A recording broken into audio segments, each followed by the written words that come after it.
So hello everyone, this is your Gaurav भैया। तो guys आज की वीडियो के अंदर यार हम एक नया चैप्टर शुरू करने वाले हैं जिसका नाम है magnetic effects of electric current. तो इस वीडियो के अंदर यार हम इस चैप्टर को शुरू तो करेंगे साथ में खत्म भी कर देंगे, क्योंकि यार बहुत ही छोटू सा चैप्टर है यार, इतना इजी चैप्टर ना, मतलब मैं गारंटी देता हूं तुम ना अगर इस वीडियो को पूरा अच्छे से फोकस के साथ पूरे ध्यान से सुनोगे ना, मैं गारंटी देता हूं इस वीडियो के बाद आपको ना इस चैप्टर से रिलेटेड कोई और वीडियो देखने की जरूरत नहीं पड़ेगी, और इस चैप्टर से रिलेटेड जितने भी आपके मन में डाउट है ना, सारे के सारे ऐसे क्लियर कर दूंगा। ठीक है, तो एक काम करना, किसी ना घर में शांति वाली जगह बैठ के कानों में ईयरफोन लगा के अपने आगे ना एक रफ नोटबुक और पेन ले लेना और फिर इस वीडियो को देखना। ठीक है, तो चलो यार वीडियो को शुरू करते हैं। तो देखो इस चैप्टर में ना, चैप्टर के नाम में दो वर्ड है, मैग्नेटिक एंड इलेक्ट्रिक करंट। ठीक है, तो मैग्नेटिक वर्ड आपका मैग्नेट से बना है। तो सबसे पहले यार हम मैग्नेट के बारे में जानते हैं कि मैग्नेट आखिर होती क्या है। तो यार बचपन में मेरे ख्याल से हर बच्चे ने मैग्नेट के साथ मतलब कुछ ना कुछ हरकत की होगी, राइट। मैग्नेट के साथ बहुत सारे बच्चे खेलते थे बचपन में, है ना।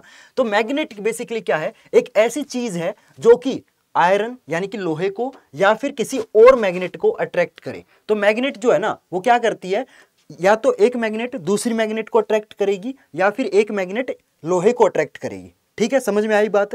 तो एक मैग्नेट क्या होती है, एक ऐसी चीज जो आयरन या फिर मैग्नेट को अट्रैक्ट करे, उसे हम मैग्नेट बोलते हैं, सिंपल। ठीक है, तो आप देख सकते हो मैग्नेट जो है ना वो अलग अलग शेप में पाई जाती है। जैसे ये आपकी इस टाइप की शेप है, ये यू टाइप की शेप है, जिसको हम हॉर्स शू शेप भी बोलते हैं।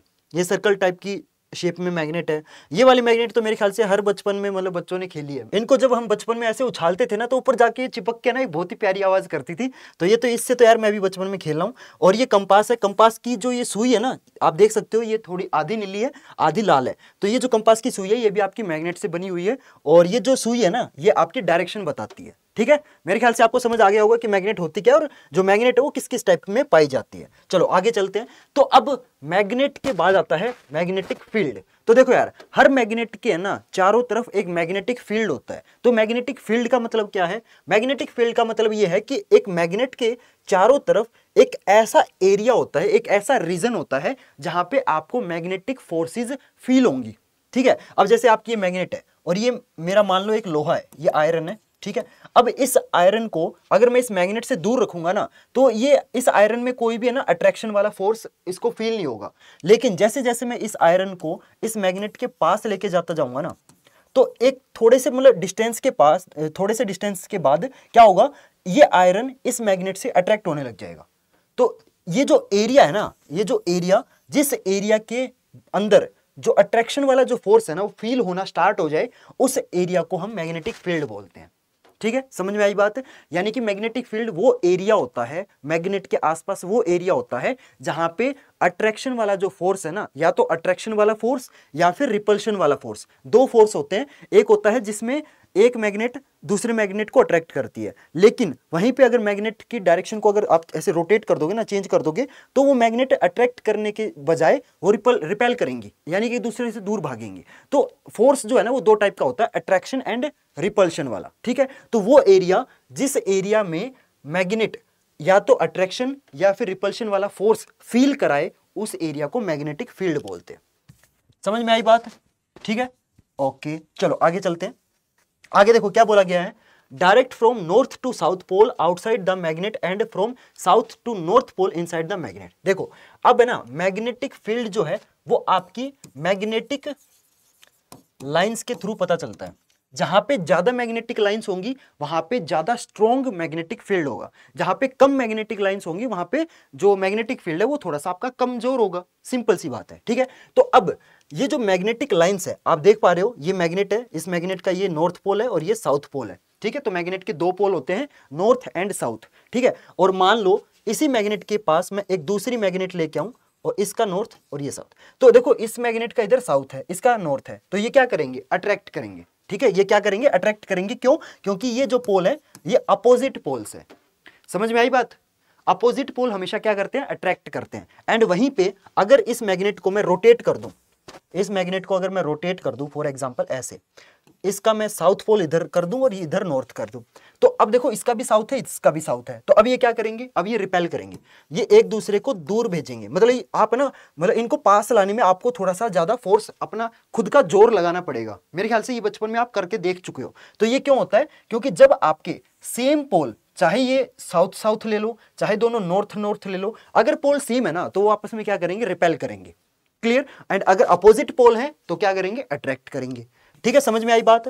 ठीक है, ये बहुत बेसिक चीज थी, ये मैंने फिर भी आपको बता दी। अब देखो ये जो मैग्नेटिक लाइंस है, जो एक मैग्नेट में से मैग्नेटिक जो लाइन निकलती है ना, ये हमें मैग्नेटिक फील्ड के बारे में बताती है। अब ध्यान से सुनना, ये जो मैग्नेटिक लाइंस है इनकी कुछ प्रॉपर्टी होती है। ठीक है, अब नॉर्थ पोल में से मैग्नेटिक लाइंस बाहर निकलती हैं। अगर आप थोड़ा सा नोटिस करोगे, यहां से देखो मैग्नेटिक लाइंस निकल रही हैं, एरो देखो इधर की तरफ है, तो नॉर्थ पोल में से हमेशा मैग्नेटिक लाइन बाहर निकलती हैं। एंड साउथ पोल में क्या होता है, साउथ पोल में ये मैग्नेटिक लाइन ऐसे घूम के वापस साउथ पोल के अंदर एंट्री मार जाती है। तो अगर आपसे कभी भी ये पूछा जाए कि भाई मैग्नेट के बाहर आपकी जो मैग्नेटिक लाइंस है वो किस डायरेक्शन में मूव करती हैं, तो आप क्या बोलोगे, नॉर्थ टू साउथ। समझ में आई बात। बाहर, मैग्नेट के बाहर नॉर्थ से लेके साउथ की डायरेक्शन में आपकी जो मैग्नेटिक लाइंस है वो मूव करती हैं। Clear everyone. ठीक है, अब देखो कई बार है ना क्वेश्चन जो है वो आपको घुमा के भी दे देगा, कई बार बच्चे ना कंफ्यूज हो जाते हैं। अब देखो मैग्नेट के बाहर जो लाइन है ना वो आपकी नॉर्थ टू साउथ मूव करती है, लेकिन मैग्नेट के अंदर है ना ये जो लाइन है ये ऐसे करके वापस नॉर्थ में चली जाएगी। यानी कि मैग्नेट के अंदर जो मैग्नेटिक लाइन है वो साउथ टू नॉर्थ मूव करती है, लेकिन मैग्नेट के बाहर नॉर्थ टू साउथ मूव करती है। तो ये क्वेश्चन पे डिपेंड करता है, क्वेश्चन को जरूर ध्यान से पढ़ लेना पेपर के अंदर कि वो आपसे मैग्नेट के अंदर डायरेक्शन पूछ रहा है या मैग्नेट के बाहर डायरेक्शन पूछ रहा है। तो अगर मैग्नेट के बाहर यानी कि आउटसाइड डायरेक्शन आपसे पूछ रहा है ना, तो आउटसाइड में आप क्या बोलोगे, नॉर्थ टू साउथ। समझ में आई बात। ठीक है, अगर आपसे ये पूछ रहा है कि मैग्नेट के अंदर यानी कि मैग्नेट के इनसाइड बताओ, तो आप साउथ टू नॉर्थ बोलोगे। Clear everyone. तो मेरे ख्याल से समझ आ गया आपको। ठीक है, ये बहुत इंपॉर्टेंट चीज है, कई बार पेपर में पूछ ली जाती है। ठीक है, तो ये आपको पता होनी चाहिए। तो ये पहला पॉइंट आपको समझ आ गया होगा। ठीक है, अब दूसरे पॉइंट पे चलते हैं। दूसरा पॉइंट ये कहता है कि भाई जो मैग्नेटिक लाइंस है जितनी पास होंगी उतना ज्यादा स्ट्रॉन्ग मैग्नेटिक फील्ड होगा। ठीक है, अब ये बताओ इस डायग्राम में सबसे ज्यादा मैग्नेटिक लाइंस पास कहां है, तो आप नोटिस करोगे यहां पे देखो बिल्कुल पास है, बिल्कुल मैग्नेटिक लाइंस चिपकी हुई हैं यहां पे और यहां पे। ठीक है, जो पोल के पास है ना, जैसे यहाँ पे नॉर्थ पोल है यहाँ पे साउथ पोल है, तो पोल के पास हमेशा जो मैग्नेटिक लाइंस है वो पास होती हैं, यानी कि पोल के पास मैग्नेटिक फील्ड भी स्ट्रॉन्ग होगा, क्योंकि जहां जितनी पास मैग्नेटिक लाइंस होंगी उतना ज्यादा स्ट्रॉन्ग मैग्नेटिक फील्ड होगा। अब सबसे वीक मैग्नेटिक फील्ड कहां होगा, जल्दी बताओ। तो ऑब्वियस सी बात है, देखो यहाँ पे दो मैग्नेटिक लाइंस में कितना गैप है, राइट। तो आपका यहाँ पे जो मैग्नेटिक फील्ड है वो वीक है, यहाँ पे आपका मैग्नेटिक फील्ड जो है वो स्ट्रॉन्ग है। समझ में आई बात। क्योंकि देखो यहाँ पे दो मैग्नेटिक लाइंस के बीच में बहुत कम गैप है, यहाँ पे देखो दो मैग्नेटिक लाइंस के बीच में बहुत ज्यादा गैप है। ठीक है, तो यहाँ पे आपका मैग्नेटिक फील्ड वीक होता है, यहाँ पे मैग्नेटिक फील्ड स्ट्रॉन्ग होता है। ठीक है, तो अगर आप एक दूसरी मैग्नेट को यहाँ लेके आओगे ना तो वो थोड़ी सी कम अट्रैक्ट करेगी, लेकिन अगर आप दूसरी मैग्नेट को यहाँ इसके पोल के पास लेके आओगे तो वो मैग्नेट ज्यादा फोर्स लगाएगी। क्यों, क्योंकि यहाँ पे मैग्नेटिक फील्ड स्ट्रॉन्ग है। ठीक है गाइस, समझ आ गया मेरे ख्याल से आपको। ठीक है, चलो आगे चलते हैं। तो आप यहाँ पे देख सकते हैं ये हमारे पास क्या है, एक मैग्नेट है, और इस मैग्नेट के चारों तरफ आप देख पाओगे कि मैग्नेटिक लाइंस है, जो कि किस चीज को रिप्रेजेंट कर रही है, ये रिप्रेजेंट कर रही है आपके मैग्नेटिक फील्ड को। और देखो यहाँ पे ऊपर की तरफ नॉर्थ पोल है, नीचे की तरफ साउथ पोल है। तो अगर आप थोड़ा नोटिस करोगे, नॉर्थ पोल से जो मैग्नेटिक लाइंस है वो बाहर की तरफ निकल रही है, एंड वहीं पे देखो साउथ पोल के अंदर वो जो मैग्नेटिक लाइंस है वो घूम के साउथ पोल के अंदर एंटर कर रही है। अगर आप मैग्नेट के अंदर देखोगे ना, मैग्नेट के अंदर से जो मैग्नेटिक लाइंस है वो आपकी साउथ टू नॉर्थ मूव करती है, लेकिन वहीं पे मैग्नेट के बाहर जो मैग्नेटिक लाइंस है वो आपकी नॉर्थ टू साउथ मूव करती है। तो ये जो क्वेश्चन है ना बहुत बार पेपर में आ जाता है, और बहुत सारे बच्चे जो है वो इस क्वेश्चन को लेके काफी कंफ्यूज हो जाते हैं। तो बस आपको ध्यान में ये रखना है कि मैग्नेट के बाहर अगर पूछा है तो आप नॉर्थ टू साउथ बोलोगे, लेकिन अगर आपको मैग्नेट के अंदर मैग्नेटिक लाइंस पूछिए ना तो आप साउथ टू नॉर्थ बोलोगे। ठीक है, इस चीज का जरूर ध्यान देना। और देखो ये हमारा 3D मॉडल है, तो 3D मॉडल के थ्रू देखो कितना हम क्लियर तरीके से चीजें समझ सकते हैं। अगर आप नोटिस करोगे तो जो मैग्नेटिक लाइंस है वो देखो ऐसे कर्व होके एंटर करती हैं। ठीक है, कर्व होके एंटर करती हैं। समझ में आई बात। और आप एक चीज और नोटिस करो, पोल के पास मैग्नेटिक लाइंस बहुत पास पास है। ठीक है, देखो यहाँ पे नॉर्थ पोल है, तो नॉर्थ पोल के पास मैग्नेटिक लाइंस बहुत कंजस्टेड है, इसीलिए जो आपका मैग्नेटिक फील्ड है यहाँ पे स्ट्रॉन्ग होगा। लेकिन यहाँ पे देखो मैग्नेटिक लाइंस थोड़ी सी दूर दूर हो गई, तो यहाँ पे आपका जो मैग्नेटिक फील्ड है वो वीक होगा। जहां पे मैग्नेटिक लाइंस बहुत पास पास होंगी वहां पे मैग्नेटिक फील्ड बहुत स्ट्रॉन्ग होता है। Clear everyone? तो इस 3D मॉडल के थ्रू आपको समझ आया कि जो मैग्नेटिक लाइंस है वो किस तरीके से निकलती हैं। क्लियर? ठीक है। आगे आता है यार डिफरेंट टाइप ऑफ मैग्नेट्स। तो आपको ये तो मैं ऑलरेडी आपको पता भी होगा कि इस दुनिया में ना बहुत तरह की मैग्नेट प्रेजेंट है। जैसे ये आपकी हॉर्स शू शेप मैग्नेट है, ये आपकी बार मैग्नेट है, ये आपकी सर्कुलर मैग्नेट है। ठीक है, तो मैग्नेट अलग अलग शेप में पाई जा सकती है। तो अब मैं ना आपको एक 3D मॉडल के थ्रू दिखाता हूं कि एक स्ट्रेट मूविंग कंडक्टर के अंदर जो आपकी मैग्नेटिक लाइंस है वो किस तरीके से बनती है। तो यहाँ पे मैंने 2 स्ट्रेट कंडक्टर ले लिए। तो यहाँ पे आप नोटिस करो ये रेड कलर का है, ये ब्लू कलर का है। फर्स्ट फर्क क्या है, ये सीधा खड़ा है और ये इसको मैंने लेटा दिया है। ठीक है, तो पहले बात करते हैं इस रेड वाले की। तो इसको थोड़ा सा मैं जूम करता हूं। तो ये हमारा क्या है, कि स्ट्रेट कंडक्टर है जिसके अंदर से आपका करंट पास हो रहा है। ठीक है, तो अब इस कंडक्टर के चारों तरफ जो मैग्नेटिक लाइंस है वो किस तरीके से बनेगी, मैंने आपको क्या सिखाया था, राइट हैंड थंब रूल मैंने सिखाया था ना। उसमें हम क्या करेंगे, राइट हैंड यूज करेंगे एंड जो आपका थंब है ये उस डायरेक्शन में रखेंगे जिस डायरेक्शन में आपका करंट मूव कर रहा है। तो नीचे देखो एरो ऊपर की तरफ है, यानी कि जो करंट है वो ऊपर की तरफ मूव कर रहा है। तो मैं अपने अंगूठे को भी ऊपर की तरफ रखूंगा और जो ये आपकी उंगलियां हैं ये आपके मैग्नेटिक फील्ड की लाइंस को बताएंगी कि भाई जो मैग्नेटिक फील्ड लाइन है वो किस डायरेक्शन में मूव कर रही है। तो आपकी मैग्नेटिक फील्ड लाइंस इस तरीके से मूव करेंगी, जो कि आप इसमें देख भी सकते हो। इसको मैं थोड़ा सा रोटेट कर देता हूं। तो अगर आप इस स्ट्रेट मूविंग कंडक्टर को ऊपर से देखोगे तो आपकी मैग्नेटिक लाइंस इस तरीके से दिखेंगी, एंड अगर आप इसको साइड में से देखोगे तो आपकी जो मैग्नेटिक लाइंस है वो इस तरीके से दिखेंगी। समझ में आई बात है? तो क्या होता है ना, 3D मॉडल के थ्रू है ना हम चीजें और भी बेटर तरीके से समझ सकते हैं। तो अगर आप इसको ऊपर से देखोगे तो देखो एरो जो है वो इस डायरेक्शन में ऐसे मूव कर रहे हैं। तो अगर आप राइट हैंड थंब रूल से भी चेक करोगे तो ये जो एरोज की डायरेक्शन है वो यही रहेगी, क्योंकि मैग्नेटिक लाइंस इस तरीके से मूव करेंगी। अब मैं ना ब्लू वाले कंडक्टर की बात करता हूं। तो देखो ब्लू वाले कंडक्टर को अगर आप साइड में से देखोगे तो इसकी जो मैग्नेटिक लाइंस है वो इस तरीके से मूव कर रही है। लेकिन वहीं पे अगर इसी सेम कंडक्टर को आप थोड़ा सा ऐसे रोटेट करके देखोगे तो आपकी जो मैग्नेटिक लाइंस है वो इस तरीके से मूव कर रही हैं। समझ में आई बात? तो अगर आप थोड़ा सा साइड में से देखोगे तो आप देख पाओगे कि जो इसका करंट है वो नीचे से ऊपर की तरफ जा रहा है। तो अब मैं राइट हैंड थंब रूल में जो थंब है वो नीचे से ऊपर की तरफ रखूंगा और मैग्नेटिक लाइंस आपकी इस तरीके से बनेंगी। तो आप नोटिस करो जो इसके एरोज है वो इस तरीके से मूव कर रहे हैं। ठीक है, अगर आप साइड में से देखोगे तो भी आपको थोड़ा समझ आएगा कि जो एरोज है वो इसी तरीके से मूव कर रहे हैं, जो कि हमारे राइट हैंड थंब रूल ने बताया था। क्लियर है एवरीवन? तो अब आपको समझ आया कि एक स्ट्रेट कंडक्टर में से जब हम करंट पास करते हैं तो जो आपकी मैग्नेटिक लाइंस है वो किस तरीके से मूव होती हैं। ठीक है, तो 3D मॉडल में क्या है ना, 3D मॉडल में हमें चीजें थोड़ा सा प्रैक्टिकल वे में और भी बेटर तरीके से समझ आती है। बुक में क्या होता है, एक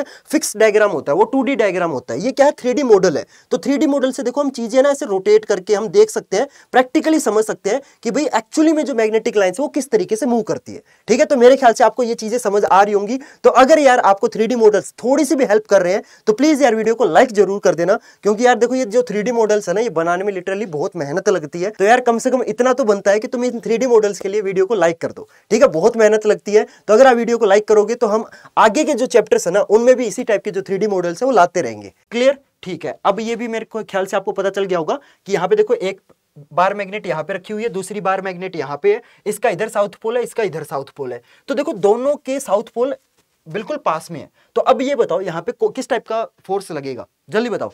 तो ऑब्वियस ही बात है यार, देखो यहाँ पे दोनों सेम पोल है।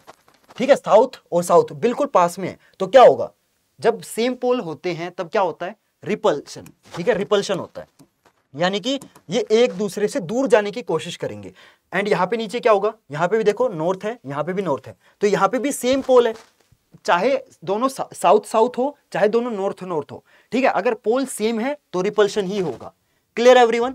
एंड अगर अपोजिट पोल है, जैसे यहाँ पे साउथ है यहाँ पे नॉर्थ है, तो ये क्या करेंगे, अट्रैक्ट करेंगे। अपोजिट पोल अट्रैक्ट करते हैं, सेम पोल रिपेल करते हैं। ठीक है, अब एक बात याद रखना, कभी भी किसी मैग्नेट को अगर आप बीच में से तोड़ोगे ना तो अगर उसके 2 टुकड़े बनेंगे तो उसके वो जो 2 टुकड़े हैं ना वो दोनों के दोनों टुकड़े भी खुद मैग्नेट बन जाएंगे। ठीक है, जैसे अब ये बड़ा मैग्नेट है, ठीक है, इसका नॉर्थ पोल इधर है, इसका साउथ पोल इधर है। तो मैं क्या करता हूं, बीच में से ना चक्कू से इसमें मैग्नेट को काट देता हूं। तो ये जो मैग्नेट है ये आपके 2 टुकड़ों में बन जाएगी। अब ये जो 2 नए टुकड़े आए हैं ना, इसके अंदर ये 2 जो नए टुकड़े हैं ये खुद मैग्नेट बन जाएंगे। इसका नॉर्थ पोल इधर और इसमें एक नया पोल बन जाएगा इधर साउथ, और ये जो दूसरा पार्ट है इसका नॉर्थ इसका साउथ। और ये देखो यहाँ पे साउथ है यहाँ पे नॉर्थ है, तो ये वापस अट्रैक्ट करेंगे। समझ रहे हो मेरी बात? तो जब कभी भी किसी मैग्नेट को आप तोड़ते हो, चाहे कितने भी टुकड़े करो, जितने भी टुकड़े होंगे वो टुकड़े खुद मैग्नेट बन जाएंगे। समझ में आई बात? Clear everyone? ठीक है, चलो आगे चलते हैं। अब यार चैप्टर का नाम है magnetic effect of electric current, यानी कि हमें मैग्नेटिक इफेक्ट तो पता चल गया। मैग्नेटिक इफेक्ट से हमें क्या पता चला कि भाई सेम पोल रिपेल करते हैं एंड अपोजिट पोल अट्रैक्ट करते हैं। मैग्नेटिक इफेक्ट हमें ये पता चल गया। लेकिन अब हम मेन चैप्टर में ये पढ़ने वाले हैं कि इलेक्ट्रिक करंट की वजह से क्या मैग्नेटिक चेंजेस आते हैं, ये हम इलेक्ट्रिक करंट की वजह से पढ़ेंगे। तो यार एक चीज याद रखना, जब कभी भी किसी भी वायर में से अगर करंट पास होता है ना, किसी भी वायर में से अगर करंट पास होता है, वो जो आपका वायर है ना, वो आपका एक मैग्नेट बन जाएगा। देखो मैं आपको एग्जांपल से समझाता हूँ। देखो आपको ये इमेज अच्छे से दिख रही है। फॉर एग्जांपल ये हमारी बैटरी है, ये हमने वायर लगा के ये एक लैंप को हमने ग्लो कर दिया, ठीक है। अब ये पूरा एक क्लोज सर्किट है। अब ऑब्वियस सी बात है, इस वायर के अंदर से आपका करंट पास हो रहा है, तभी तो ये जो लैंप है वो ग्लो कर रहा है, राइट। अब मैंने आपको क्या बताया, जब भी किसी वायर के अंदर से आपका करंट पास होगा तो क्या होगा, वो जो आपका वायर है वो आपका एक मैग्नेट की तरह रिएक्ट करेगा। तो ये जो वायर है ये आपका मैग्नेट बन जाएगा, राइट। ये वायर आपका मैग्नेट बन जाएगा। तो इस वायर के पास अगर मैं दूसरी मैग्नेट लेके जाऊंगा, क्योंकि ये वायर खुद एक मैग्नेट बन चुका है, ठीक है, ये वायर एक खुद मैग्नेट बन चुका है, और इस वायर के पास मैं अगर दूसरी नई मैग्नेट लेके जाऊंगा तो ये जो नई मैग्नेट है ये आपकी हिलने लग जाएगी। सिंपल सी बात है ना, एक मैग्नेट के पास जब आप दूसरी मैग्नेट लेके जाओगे तो आपस में अट्रैक्ट करेंगे। तो ये जो वायर है और ये जो दूसरी मैग्नेट है, ये दोनों आपस में पास जाने लगेंगे। क्यों? क्योंकि दोनों मैग्नेट है, ये आपस में अट्रैक्ट करेंगे। एंड वहीं पे अगर मैं इस वायर को यहां से काट दूं, क्लोज सर्किट को अगर मैं ओपन सर्किट कर दूं, ठीक है, यानी कि अब बीच में से अगर मैंने वायर को काट दिया तो इस सर्किट में से आपका करंट जाना बंद हो जाएगा। तो अब इस वायर में से अगर करंट जाना बंद होगा तो ये ऑब्वियस सी बात है, ये मैग्नेट नहीं रहेगी, क्योंकि मैग्नेट ये वायर तब तक ही रहेगा जब तक इसमें से करंट जा रहा है। जैसे ही इस वायर में से करंट जाना बंद होगा, ये वायर आपका नॉर्मल वायर बन जाएगा, मैग्नेट नहीं बनेगा। क्लियर एवरीवन, समझ में आई बात? तो अब जब इस वायर में से करंट नहीं जाएगा तो ये मैग्नेट इस वायर को अट्रैक्ट नहीं करेगी। समझ में आई बात? क्लियर एवरीवन, ठीक है। तो अब मेरे ख्याल से आपको समझ आ गया कि जब भी किसी वायर के अंदर से आपका करंट पास होता है तो वो जो वायर है वो आपका एक मैग्नेट की तरह रिएक्ट करने लग जाता है। क्लियर? और जैसे ही इस वायर में से करंट जाना बंद होगा वो आपका नॉर्मल वायर बन जाएगा। मैग्नेट वो तब तक ही रहेगा जब तक उसमें से करंट पास हो रहा है, जैसे करंट बंद वो मैग्नेट बंद। क्लियर एवरीवन, ठीक है। अब देखो इसका एक और एग्जांपल है, आप देख सकते हो। ये बेसिकली मैग्नेटिक इफेक्ट की डेफिनेशन देखो पहले तो, the phenomena of generation of magnetic field around a conductor when current is pass through it. तो मैंने आपको बता दिया एक ऐसा फिनोमिना है जब किसी कंडक्टर या किसी मतलब कोई भी चीज हो उसके अंदर से अगर आप करंट पास करोगे तो वो एक मैग्नेट की तरह रिएक्ट करेगी। ये इसकी डेफिनेशन है, ठीक है। अब आप देख सकते हो ये दूसरा एग्जाम्पल है। तो इस चीज का यूज करके हम क्या बनाते हैं, हम बनाते हैं इलेक्ट्रोमैग्नेट। देखो मैं आपको ना एग्जांपल से समझाता हूं, आपको बेटर तरीके से समझ आएगा। देखो एक होती है भाई परमानेंट मैग्नेट, जैसे हम नॉर्मल जो मैग्नेट यूज करते हैं वो परमानेंट मैग्नेट होती है, उसको कोई किसी करंट वगैरह की जरूरत नहीं पड़ती, राइट, क्योंकि वो परमानेंट मैग्नेट है। एक होती है इलेक्ट्रोमैग्नेट। इलेक्ट्रोमैग्नेट में क्या होता है, हमने मान लो जैसे कोई लोहे का पीस ले लिया, ठीक है, ये आयरन का पीस है, इस आयरन के पीस में से मैंने मान लो करंट पास करा दिया, तो अब ये जो आयरन है ये आपका मैग्नेट बन जाएगा। मैंने बताया ना जब भी किसी चीज के अंदर से अगर हम करंट पास कराएंगे तो वो चीज मैग्नेट बन जाएगी। तो अगर मैं इस आयरन में से करंट पास कराऊंगा तो ये आयरन जो है वो अब मेरा मैग्नेट बन जाएगा। सिंपल, इतना तो समझ गए। लेकिन जैसे मैं इस करंट को रोक दूंगा तो ये आयरन आपका मैग्नेट नहीं रहेगा, ये नॉर्मल आयरन बन जाएगा। यानी कि ये इलेक्ट्रोमैग्नेट है। इलेक्ट्रो मतलब नाम से पता चल रहा है, इलेक्ट्रो यानी कि इलेक्ट्रिसिटी। इलेक्ट्रिसिटी की वजह से जो चीज मैग्नेट बने उसे हम इलेक्ट्रोमैग्नेट बोलते हैं। क्लियर? अब ये जो मैग्नेट है ये हमारे इशारे पे चलेगी। कैसे? मैं अगर स्विच ऑन करूंगा तो ये मैग्नेट रहेगा, स्विच ऑफ कर दूंगा तो ये मैग्नेट नहीं रहेगा, यानी कि ये मेरे इशारों पे चल रही है। लेकिन वहीं पे जो परमानेंट मैग्नेट होती है ये मेरे इशारों पे नहीं चलती, ये परमानेंट है, ठीक है। मैं जब चाहूं इसको नॉर्मल चीज में कन्वर्ट नहीं कर सकता, ये हमेशा मैग्नेट रहेगी। समझ में आई बात? इसकी मैं मैग्नेटिक पावर इजीली नहीं छीन सकता हूं, इसकी मैग्नेटिक पावर मैं इजीली छीन सकता हूं, जस्ट मेरे को स्विच ऑफ करना है। ठीक है, समझ में आई बात है? तो इलेक्ट्रोमैग्नेट और परमानेंट मैग्नेट में मेरे ख्याल से आपको डिफरेंस पता चल गया होगा। ठीक है, अब देखो आप देख सकते हो ये दूसरा एग्जांपल है, ये बैटरी है, ठीक है, ये आपके वायर हैं और ये जो कील है, ठीक है, इस कील के चारों तरफ मैंने क्या किया, वायर को लपेट दिया और मैंने स्विच को ऑन कर दिया। तो अब ऑब्वियस सी बात है, ये जो वायर है ये आपकी कील के साथ जुड़े हुए हैं, तो जैसे ही इस वायर में से करंट पास होगा तो इस कील में से भी करंट पास होगा, तो ये जो कील है ये भी आपकी क्या बन जाएगी, मैग्नेट बन जाएगी। तो ये कील जो है वो बेसिकली क्या है, ये आपकी एक इलेक्ट्रोमैग्नेट है। क्यों? क्योंकि ये भी इलेक्ट्रिसिटी की वजह से मैग्नेट बनी है। अगर मैं करंट को बंद कर दूंगा तो ये कील आपकी नॉर्मल कील बन रहेगी, जैसे ही मैं करंट इसमें से पास करूंगा तो ये मैग्नेट बन जाएगी। ठीक है, मेरे ख्याल से अब आपको समझ आ गया होगा। चलो आगे चलते हैं। अब यार अगला टॉपिक आता है magnetic field due to straight current carrying conductor, यानी कि कोई एक सीधी चीज जा रही है। ठीक है, एक कोई सीधी चीज है, मान लो फॉर एग्जांपल कोई एक पाइप है। ठीक है, ये पाइप है, ठीक है, लोहे की पाइप है। इस लोहे की पाइप में जब आप करंट निकालोगे, इस लोहे की पाइप में से जब आप करंट पास करोगे तो ऑब्वियस सी बात है ये जो लोहे की पाइप है ये आपकी मैग्नेट बन जाएगी, सिंपल। लेकिन अब ये देखो मैग्नेट तो बन गए, अब मैग्नेट, जो चीज मैग्नेट होती है उसके चारों तरफ मैग्नेटिक फील्ड भी होगा। तो इस पाइप का जो मैग्नेटिक फील्ड है ना वो किस तरीके से होगा, जल्दी बताओ, बता सकता है कोई? कोई भी चीज जो स्ट्रेट हो, यानी कि स्ट्रेट करंट कैरिंग कंडक्टर, यानी कि एक ऐसी चीज जो कि स्ट्रेट है और इसमें से करंट पास हो रहा है, उसे स्ट्रेट करंट कैरिंग कंडक्टर बोलते हैं। तो एक स्ट्रेट करंट कैरिंग कंडक्टर का जो मैग्नेटिक फील्ड है वो किस तरीके से होता है ये आपको बताना है। Can anyone tell? जल्दी बताओ यार, थोड़ा सोचो।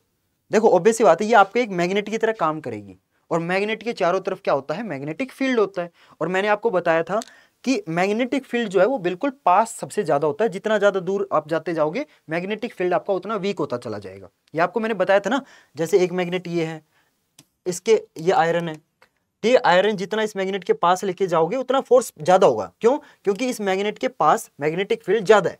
जितना आयरन को दूर लेते जाओगे इस मैग्नेट से उतना फोर्स ऑफ अट्रैक्शन कम होता चला जाएगा, क्योंकि मैग्नेट से जो दूर है ना, मैग्नेट से दूर हमेशा मैग्नेटिक फील्ड वीक होता है। समझ में आई बात? तो अब मैं आपको बताता हूं कि एक स्ट्रेट करंट कैरिंग कंडक्टर का जो मैग्नेटिक फील्ड है वो किस तरीके से बनता है।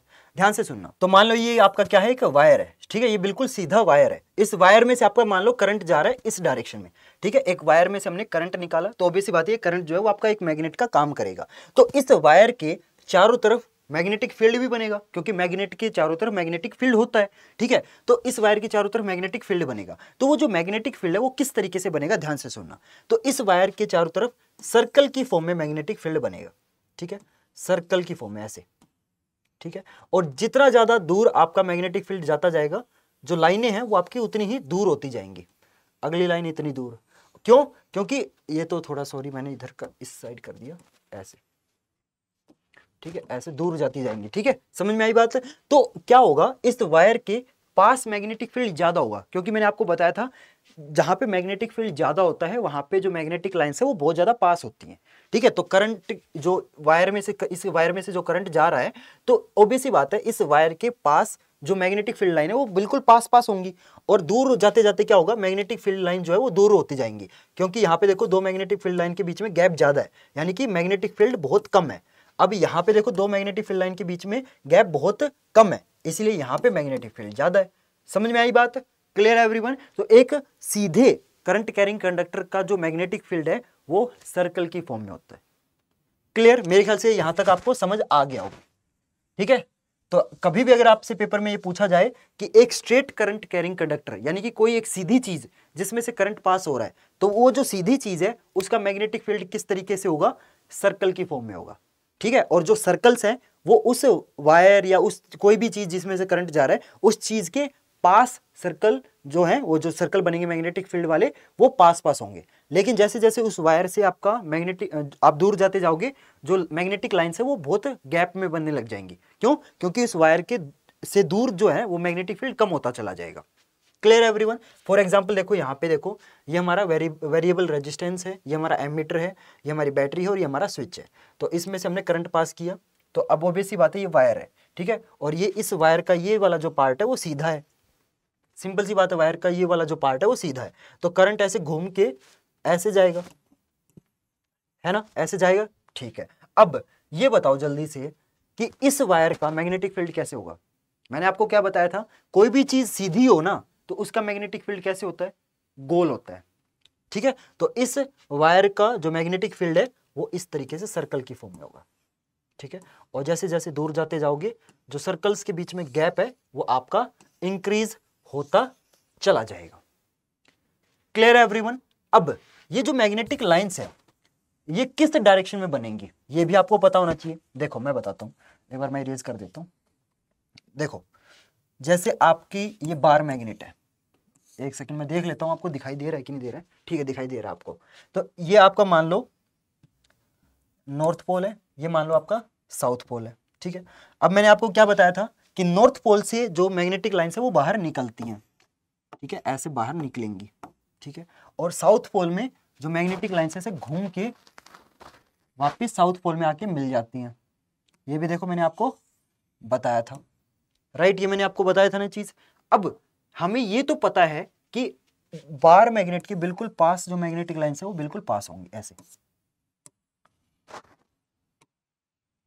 ठीक है, क्लियर, ये तो आपको पता ना कि बार मैग्नेट के बिल्कुल पोल के पास जो मैग्नेटिक लाइन्स है वो बिल्कुल पास पास है, इसलिए यहाँ पे मैग्नेटिक फील्ड स्ट्रॉन्ग है और यहाँ पे मैग्नेटिक फील्ड वीक है। तो अब देखो यहाँ पे मैंने आपको डायरेक्शन बता दी कि बार मैग्नेट के अंदर साउथ टू नॉर्थ होती है और मैग्नेट के बाहर north to south magnetic lines move करती है। लेकिन जब कोई एक स्ट्रेट वायर है, लेकिन अगर कोई एक स्ट्रेट वायर है और उस स्ट्रेट वायर में जो करंट है वो इस डायरेक्शन में मूव कर रहा है, मान लो नीचे से ऊपर मूव कर रहा है, तो हमें ये तो समझ में आ गया कि भाई जो मैग्नेटिक लाइन्स है वो सर्कल की फॉर्म में बनेंगी। ठीक है, ये हमें पता है। लेकिन ये जो सर्कल है वो इस डायरेक्शन में होंगे या फिर इस डायरेक्शन में होंगे, क्लॉकवाइज सर्कल होंगे या एंटी क्लॉकवाइज होंगे, ये आप कैसे बताओगे? तो इसका एक रूल है जिसको हम क्या बोलते हैं, राइट हैंड थंब रूल। ठीक है, यानी कि आपको अपना राइट हैंड लेना है। पता नहीं आपको वीडियो के अंदर लेफ्ट दिख रहा होगा शायद, क्योंकि कई बार लेटरल इन्वर्जन हो जाता है। ठीक है, मैं अपना राइट हैंड उठा रहा हूं। ठीक है, तो अब आपको क्या करना है, राइट हैंड को इस फॉर्म में लेके आना है ऐसे। ठीक है, जैसे मुट्ठी बनाते हैं ना, तो ये बस मुट्ठी का जो अंगूठा है वो ऊपर कर देना है। ठीक है, अब ये जो अंगूठा है ये आपको करंट की डायरेक्शन में करना है। अब करंट नीचे से ऊपर जा रहा है, ऊपर से नीचे जा रहा है, तो ऑब्वियस सी बात है नीचे से ऊपर जा रहा है तो मैं अंगूठे को ऊपर की तरफ रखूंगा। ठीक है, तो अब अंगूठा मेरा ऊपर की तरफ है, जो अंगूठा है वो किसकी डायरेक्शन बताता है, करंट की डायरेक्शन बताता है। ठीक है, तो करंट नीचे से ऊपर जा रहा है। अब ये जो मेरी उंगलियां हैं ये ऐसे ऐसे आ रही हैं, राइट, अगर आप नोटिस करोगे मेरी उंगलियां ऐसे आ रही हैं। ठीक है, तो यानी कि जो मैग्नेटिक लाइन्स है वो ऐसे बनेंगी, यानी कि यहां से बाहर की तरफ और यहां से अंदर की तरफ। क्लियर है everyone? So this is called right hand thumb rule. ठीक है, मेरे ख्याल से अब आपको समझ आ गया कि एक स्ट्रेट कोई भी एक स्ट्रेट वायर है या कोई भी एक स्ट्रेट चीज है जिसमें से अगर आप करंट पास करोगे तो उसका जो मैग्नेटिक फील्ड है वो किस तरीके से बनेगा, using right hand thumb rule आप पता करोगे। ठीक है, अब देखो, अब मान लो इस वायर में जो करंट है वो ऊपर से नीचे जा रहा है। ठीक है, इस वायर में जो करंट है वो ऊपर से नीचे जा रहा है। तो अब मेरे को ये बताओ कि जो मैग्नेटिक लाइन्स है वो किस डायरेक्शन में मूव करेंगे, जल्दी बताओ, थोड़ा दिमाग लगाओ यार। राइट हैंड थंब रूल देखो मैंने समझा दिया, अब तुम्हें यूज करना खुद है। ट्राई करो ट्राई करो ट्राई करो, मेरे ख्याल से तुम बता दोगे। जल्दी से बताओ कि आपका किस डायरेक्शन में आपका जो मैग्नेटिक लाइन्स है वो बनेंगी, क्लॉकवाइज बनेंगी या एंटी क्लॉकवाइज बनेगी, ये बताओ। क्लॉकवाइज मैं बता देता हूं किस टाइप से होता है। क्लॉकवाइज ऐसे होता है, ठीक है, और ये क्लॉकवाइज है। ठीक है, और एंटी क्लॉकवाइज कैसे होता है, एंटी क्लॉकवाइज ऐसे होता है। This is anti clockwise. अब आपको बताना है कि इस वायर का जो मैग्नेटिक फील्ड है वो क्लॉकवाइज होगा या एंटी क्लॉकवाइज होगा, जल्दी बताओ। मैं तब तक पानी पी लेता हूं, जल्दी बताओ यार।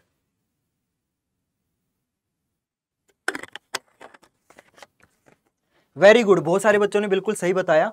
देखो यहां पे भी हम सेम चीज करेंगे, हम यूज करेंगे राइट हैंड थंब रूल। कैसे यूज करना है देखो, मैंने क्या बताया था, राइट हैंड लेना है, राइट हैंड का जो अंगूठा है वो उस डायरेक्शन में करना है जिस डायरेक्शन में आपका करंट मूव कर रहा है। तो करंट ऊपर से नीचे मूव कर रहा है तो आप अंगूठे को नीचे की तरफ कर दोगे। ठीक है, अब आपकी जो उंगलियां है वो ऐसे जा रही है। ठीक है, यानी कि इधर से अंदर की तरफ और इधर से बाहर निकल रही है ऐसे। और ये डायरेक्शन क्या थी, ये डायरेक्शन आपकी क्लॉकवाइज है। So this is the right answer. तो यहां पे आपका जो मैग्नेटिक फील्ड है वो किस डायरेक्शन में बनेगा, क्लॉकवाइज डायरेक्शन में बनेगा। क्लियर है एवरीवन? और ये जो आपका राइट हैंड थंब रूल है ये कहां यूज होगा, जहां पे आपका या तो किसी स्ट्रेट चीज का मैग्नेटिक फील्ड आपको जब निकालना, जब किसी स्ट्रेट चीज का आप मैग्नेटिक फील्ड निकालोगे तब आपका ये जो राइट हैंड थंब रूल है this will be used. Clear है एवरीवन? ठीक है, चलो आगे चलते हैं। तो अब देखो यार, जो मैग्नेट है वो वर्क कैसे करती है। देखो, जब कोई एक नॉर्मल आयरन का टुकड़ा ले लो, आप किसी एक लोहे का टुकड़ा ले लो, तो एक ये मान लो फॉर एग्जांपल एक लोहे का टुकड़ा है, तो कोई भी जो लोहा है, कोई भी आयरन है, वो किस चीज से बना होता है? एटम से बना होता है, राइट? किस चीज से बना होता है? एटम से बना होता है। तो जो आयरन के एटम है ना, वो ऐसे यार उल्टे सीधे बिखरे रहते हैं, ठीक है? इसका फेस इस डायरेक्शन में है, ठीक है, इसका फेस इस डायरेक्शन में, तो इसका फेस देखो गलत डायरेक्शन में, ठीक है? तो क्या होता है, कुछ एटम सही डायरेक्शन में होते हैं, कुछ एटम गलत डायरेक्शन में होते हैं, ठीक है? जैसे ये सही डायरेक्शन में, ये सही डायरेक्शन में, ये सही डायरेक्शन में, ये सही डायरेक्शन में, ये भी, लेकिन ये सही डायरेक्शन में नहीं है, ये भी सही डायरेक्शन में नहीं है, ये भी नहीं है, ये भी नहीं है। तो क्या होता है कि मेजोरिटी जो एटम होते हैं ना, वो सही एक ही डायरेक्शन में फेस होता है उनका, लेकिन कुछ एटम ऐसे होते हैं जो अलग अलग डायरेक्शन में होते हैं, ठीक है? सारे सेम डायरेक्शन में नहीं होते। लेकिन जैसे ही इस लोहे के टुकड़े के पास अगर मैं कोई मैग्नेट लेके जाऊंगा, तो ये मैग्नेट जो है वो इस लोहे को अट्रैक्ट करेगी। तो बेसिकली जैसे ही मैं इस मैग्नेट को इस लोहे के पास ले जाऊंगा ना, तो इस लोहे के जो एटम है ना, वो सारे के सारे एक ही डायरेक्शन में हो जाएंगे। For example this. तो अब ये कब होगा? जब आप इस लोहे के पास मैग्नेट लेके जाओगे तब। जैसे ही आप इस मैग्नेट को हटा दोगे, ये वापस वो जो लोहा है वो ऐसे बन जाएगा। समझ में आई बात? तो क्या होता है, जब कोई भी लोहा, कोई भी आयरन जब मैग्नेटिक फील्ड में होता है ना, तो उसके जो एटम है वो सेम डायरेक्शन में हो जाते हैं, एक प्रॉपर डायरेक्शन में हो जाते हैं। और वो किस डायरेक्शन में होते हैं? जिस डायरेक्शन में आप मैग्नेट लेके जाओगे। सिंपल, समझ में आई बात? और जैसे आप इस मैग्नेट को हटा लोगे तो क्या होगा, ये जो आपके एटम है ये फिर से इनकी जो डायरेक्शन है वो इरेगुलर हो जाएगी, यानी कि कोई किधर देखेगा, कोई किधर देखेगा। समझ में आई बात? तो देखो यहाँ पे लिखा भी हुआ है, iron atom in magnetic field. जैसे ही एक मैग्नेटिक फील्ड के अंदर ये लोहा जाएगा, सारे एटम जो है वो एक डायरेक्शन में हो जाएंगे। क्लियर है एवरीवन? तो मेरे ख्याल से समझ आ गया होगा। और ये है आपका राइट हैंड थंब रूल, जो कि मैं आपको ऑलरेडी समझा चुका हूं। अगर आपको किसी भी स्ट्रेट कंडक्टर का या किसी भी स्ट्रेट चीज का मैग्नेटिक फील्ड निकालना है, then you will use right hand thumb rule, ठीक है? जैसे इसमें जो करंट है वो नीचे से ऊपर जा रहा है, तो थंब आपने नीचे से ऊपर की डायरेक्शन में किया है, ठीक है? और जो आपकी ये उंगलियां हैं, ये आपके मैग्नेटिक फील्ड की डायरेक्शन को बताएंगे, ठीक है? तो अगर कोई करंट नीचे से ऊपर जा रहा है, तो आपका जो मैग्नेटिक फील्ड है वो क्या होगा? ऐसे होगा, ठीक है? समझ में आई बात? गाइज इसमें उल्टा बता रखा है, एक सेकंड में देख लेता हूं। हाँ, ये गलत बता रखा है, इसमें इधर की तरफ आएगा, इसमें मिस्टेक है। देखो यहाँ पे ये एरो ऐसे आएगा, ठीक है? यहाँ पे ऐसे। क्लियर? ये थोड़ा ध्यान से देखना, ये डायग्राम गलत है। तो एरो इस तरीके से बनेंगे, और इसमें करंट ऊपर से नीचे की तरफ जा रहा है, तो इसमें, हाँ इसमें ठीक है, इसमें एरो की डायरेक्शन बिल्कुल ठीक है। क्लियर है एवरीवन? तो मेरे ख्याल से समझ आ गया होगा आपको राइट हैंड थंब रूल, ठीक है? चलो आगे चलते हैं। अच्छा, राइट हैंड थंब रूल फिर से यहाँ पे डिटेल में बताया गया है, चलो देख लेते, पढ़ लेते हैं इसको भी। तो क्या बोला गया है? Imagine a conductor to be held in the right hand such that, ठीक है? वही चीज बता रखी है कि जो आपको अंगूठे की डायरेक्शन है ना, अंगूठे की डायरेक्शन जो है वो करंट की तरफ रखनी है, और जो ये आपकी उंगलियां हैं ये आपको क्या बताएंगी? ये आपके मैग्नेटिक फील्ड को बताएंगी। क्लियर? ये तो मेरे ख्याल से आपको समझ आ गया होगा, ठीक है? चलो आगे चलते हैं। हाँ, अभी हमने क्या सीखा कि जब करंट आपका एक सीधी चीज में से जाए, ठीक है, तो मैग्नेटिक फील्ड किस तरीके से बनता है? सर्कुलर फॉर्म में बनता है। लेकिन अगर हम करंट को किसी सीधी चीज की जगह एक सर्कुलर चीज में से फ्लो करें, तो जो आपका मैग्नेटिक फील्ड है वो किस तरीके से बनेगा, वो हम अभी देखने वाले। तो अभी हमने क्या किया, मेरे ख्याल से आपको क्लियरली दिख रहा है कि नहीं दिख रहा है? ठीक है, सब कुछ दिख रहा है ना क्लियरली? ठीक है। तो अभी हमने क्या किया, ये हमने एक सर्कल की फॉर्म में वायर ले लिया, ठीक है? ये हमने वायर ले लिया सर्कल की फॉर्म में, और अब क्या किया, इस वायर में से हमने इलेक्ट्रिक करंट पास कर दिया, ठीक है? क्या कर दिया? इलेक्ट्रिक करंट पास कर दिया। तो अब देखो इसमें जो मैग्नेटिक फील्ड है वो कैसे बनेगा, थोड़ा ध्यान से देखना। यहां पे देखो, यहां तक अगर थोड़ा सा ध्यान से देखोगे तो ये जो वायर है इसका करंट इस तरीके से जा रहा है।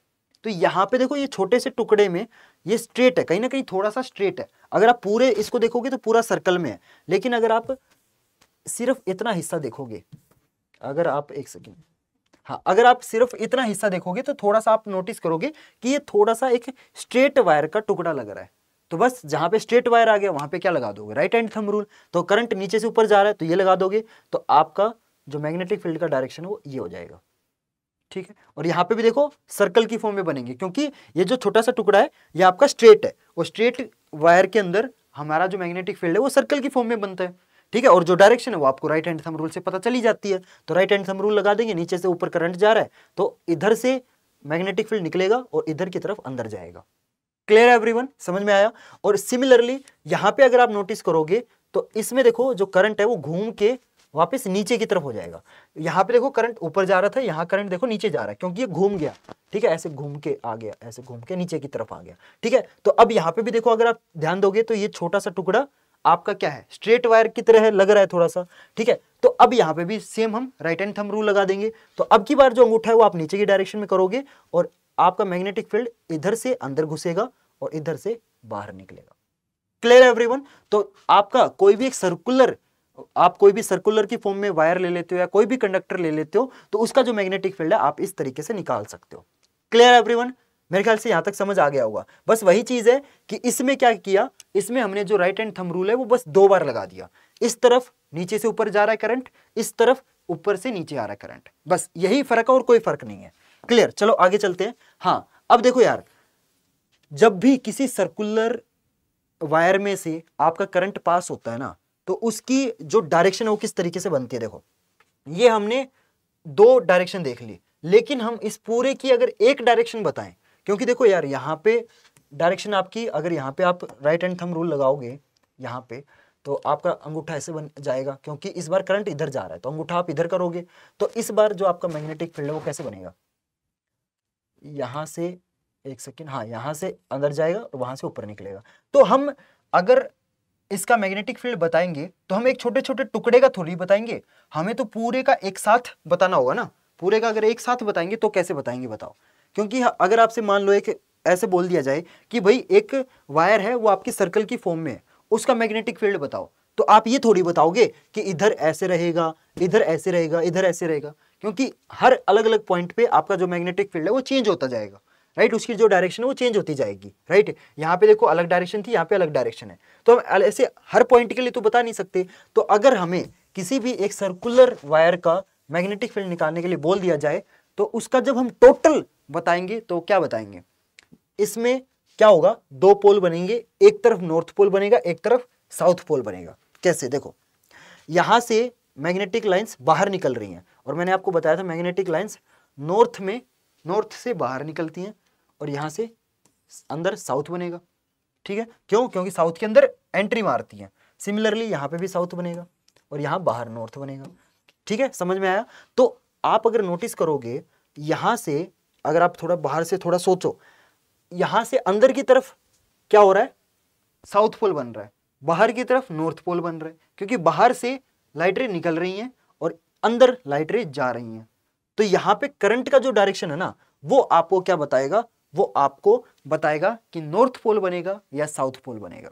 कैसे, देखो तो यहाँ पे आप एक चीज नोटिस करो, मैंने ना 2 मैग्नेट ले लिया है। ऊपर की तरफ देखो इसका ब्लू पोल है, ब्लू पोल कौन सा होता है, साउथ पोल, ठीक है। जो ब्लू कलर है वो आपके साउथ पोल को रिप्रेजेंट करता है एंड जो रेड कलर है ये आपके नॉर्थ पोल को रिप्रेजेंट करता है, ठीक है। तो ये मेरा पहला मैग्नेट है, ये मेरा दूसरा मैग्नेट है, ठीक है। तो इसका ऊपर की तरफ साउथ पोल है और इसका देखो ऊपर की तरफ नॉर्थ पोल है, क्योंकि ऊपर की तरफ इसका देखो रेड कलर है। तो अब मेरे को ये बताओ, जब ये मैग्नेट पास आएंगी तो ये अट्रैक्ट करेंगी या रिपेल करेंगी। ऑब्वियस सी बात है, इसका ऊपर की तरफ साउथ पोल है, इसका ऊपर की तरफ नॉर्थ पोल है, इसका नीचे की तरफ नॉर्थ पोल है, इसका नीचे की तरफ साउथ पोल है। तो दोनों तरफ क्या है, अपोजिट पोल है, और अपोजिट पोल क्या करते हैं, अट्रैक्ट करते हैं। लेकिन अगर मैं यहां पे ये जो दूसरा मैग्नेट है इसको रोटेट कर दूं, इसका साउथ पोल ऊपर है, इसका भी अगर मैं साउथ पोल ऊपर कर दूं तो ये क्या होगा, ये रिपेल करेंगे, क्योंकि सेम पोल हमेशा रिपेल करते हैं एंड अपोजिट पोल जो है वो हमेशा अट्रैक्ट करते हैं। क्लियर। तो अब देखो मैं इसको ना प्ले करके दिखाता हूं तो आपको ना और भी बेटर तरीके से समझ आएगा, देखना। अब यहां पे देखो अपोजिट पोल है तो ये अट्रैक्ट कर गया, वहीं पे अब मैंने क्या किया, रोटेट कर दिया। रोटेट करने से देखो ये पास नहीं आ रहे, ये दूर भाग रहे हैं, यानी कि रिपेल कर रहे हैं। तो समझ में आई बात, हमेशा सेम पोल रिपेल करते हैं, अपोजिट पोल क्या करते हैं, अट्रैक्ट करते हैं। क्लियर है एवरीवन, ध्यान से सुनना। मैं एक सिंपल सी चीज बताता हूं, एक याद कर लो, स्कैन। स्कैन का मतलब, अगर आपका जो करंट है वो क्लॉकवाइज चल रहा है, ठीक है, अगर आपका करंट जो है वो क्लॉकवाइज चल रहा है तो आपका साउथ पोल बनेगा, और अगर आपका जो करंट है वो एंटी क्लॉकवाइज चल रहा है तो आपका जो पोल है वो नॉर्थ पोल बनेगा। सिंपल, ठीक है। ये बहुत मैंने छोटा सा ट्रिक बता दिया है, स्कैन। अगर आपका करंट क्लॉकवाइज चल रहा है तो साउथ पोल बनेगा, और अगर आपका करंट एंटी क्लॉकवाइज चल रहा है तो नॉर्थ पोल बनेगा। कैसे, देखो मैं एग्जांपल से समझाता हूं। देखो अब ये मेरा एक सर्कुलर मैंने वायर ले लिया, जो करंट है वो ऐसे घूम के ऐसे आ गया, ठीक है, ऐसे घूम के ऐसे आ गया, ठीक है। अब मेरे को इसका अगर आपको टोटल मैग्नेटिक फील्ड बताना हो कि भाई साउथ पोल बनेगा या नॉर्थ पोल बनेगा, तो कैसे बताओगे? अब ये जो करंट है वो क्लॉकवाइज चल रहा है, एंटी क्लॉकवाइज चल रहा है? सिंपल सी बात है, क्लॉकवाइज चल रहा है ना, क्योंकि घड़ी की जो सुई है वो ऐसे इसी डायरेक्शन में तो चलती है ना। पहले 5 मिनट होगी, फिर 10 मिनट, फिर 15 मिनट, फिर 20 मिनट, ऐसे चलती है ना घड़ी की सुई। तो अब ये क्या है, क्लॉकवाइज है। तो मैंने क्या बोला, जहां पे क्लॉकवाइज वहां पे साउथ पोल। तो आप क्या बोलोगे कि यहाँ पे इस डायरेक्शन में इधर की तरफ साउथ पोल बनेगा। समझ में आई बात है? क्यों? क्योंकि मैंने आपको क्या बताया था, स्कैन। क्लॉकवाइज मतलब साउथ पोल, एंटी क्लॉकवाइज मतलब नॉर्थ पोल। ठीक है, मैंने छोटा सा ट्रिक बता दिया आपको। क्लियर है एवरीवन? ठीक है, अब थोड़ा ध्यान से देखना। अब मैं दोबारा से इसको बनाता हूं। इस बार देखो मैं क्या करता हूं, इस बार मैं करंट को ना एंटी क्लॉकवाइज डायरेक्शन में ले लेता हूं। ठीक है, इस बार मैंने करंट को एंटी क्लॉकवाइज ले लिया, यानी कि ऐसे। ठीक है, एंटी क्लॉकवाइज ले लिया। एंटी क्लॉकवाइज में क्या बनेगा, नॉर्थ पोल बनेगा। सिंपल सिंपल, समझ में आई बात? तो ये था गाइज एक छोटा सा ट्रिक। तो जब कभी भी आपका वायर सर्कुलर की फॉर्म में हो, तो आपको अगर मैग्नेटिक फील्ड बताना हो तो बस ये याद रख लेना, क्लॉकवाइज है तो साउथ पोल और एंटी क्लॉकवाइज है तो नॉर्थ पोल। That's it. ठीक है, समझ में आई बात? क्लियर है एवरीवन? ठीक है, अब चलो आगे चलते हैं। हाँ, अब यार आपका अगला टॉपिक आता है सोलिनॉइड। बहुत ही इंपॉर्टेंट टॉपिक है, ध्यान से समझना। तो बेसिकली सोलिनॉइड क्या होता है? सोलिनॉइड कुछ नहीं है, मैं बताता हूँ, बहुत सिंपल सी चीज है। इन्होंने ना क्या कर रखा है, एक जो तांबे का तार होता है ना, उस तांबे के तार को ऐसे गोल गोल गोल गोल करके ऐसे घुमा के लगा रखा, बस ये है एक सोलिनॉइड। बहुत सिंपल सी चीज है। इन्होंने क्या किया, जो एक स्ट्रेट वायर था उस स्ट्रेट वायर को ऐसे घुमा घुमा दिया, ऐसे स्प्रिंग टाइप में बना दिया। इसी को हम क्या बोलते हैं, सोलिनॉइड बोलते हैं। क्या बोलते हैं गाइस? सोलिनॉइड बोलते हैं। और सोलिनॉइड की ना एक खास बात होती है, जब हम किसी वायर को ऐसे घुमा देते हैं ना, तो उसका क्या होता है, उसका जो मैग्नेटिक फील्ड है ना वो बहुत ज्यादा हो जाता है। अगर मैं इसी कॉपर वायर को अगर मैं ऐसे स्ट्रेट रखता, ठीक है, अगर मैं एक स्ट्रेट कॉपर वायर में से अगर मैं करंट पास करता, तो उसका जो मैग्नेटिक फील्ड है ना वो बहुत ज्यादा वीक होता। ठीक है, क्या होता, बहुत ज्यादा वीक होता। क्यों? क्योंकि उसका जो मैग्नेटिक फील्ड है वो ऐसे सर्कल्स में बिखर जाता। ठीक है, लेकिन यहाँ पे क्या किया, और देखो ऑब्वियस सी बात है, अगर कोई वायर स्ट्रेट होगा तो बहुत लंबा हो जाएगा।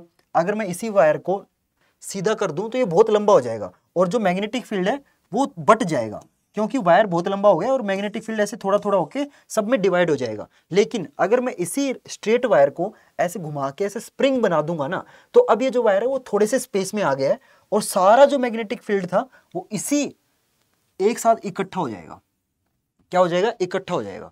समझ में आई बात? तो बेसिकली जब हम किसी वायर को ऐसे ऐसे घुमा देते हैं ना, स्प्रिंग बना देते हैं, तो वो जो सारा मैग्नेटिक फील्ड है जो पूरे एक स्ट्रेट वायर में होता था, वो सारा मैग्नेटिक फील्ड एक ही जगह इकट्ठा हो जाएगा, और ये जो सर्कल्स है ये बहुत पास आ जाएंगे। और मैंने आपको क्या बताया था, जब कोई भी मैग्नेटिक लाइंस पास आ जाए ना, और बेसिकली ये सर्कल क्या है, मैग्नेटिक लाइंस ही है, तो इतनी लंबे वायर की अगर सारी मैग्नेटिक लाइंस हम पास ले आएंगे तो वो मैग्नेटिक फील्ड स्ट्रॉन्ग हो जाएगा। तो कहने का मतलब क्या है, अगर किसी वायर को ऐसे सीधा रखोगे, लंबा रखोगे, तो वो उसका जो मैग्नेटिक फील्ड है वो कम रहेगा। एंड वहीं पे अगर उसी सेम वायर को अगर ऐसे आप स्प्रिंग की तरह से घुमा दोगे, तो उसका जो मैग्नेटिक फील्ड है वो क्या हो जाएगा, बढ़ जाएगा।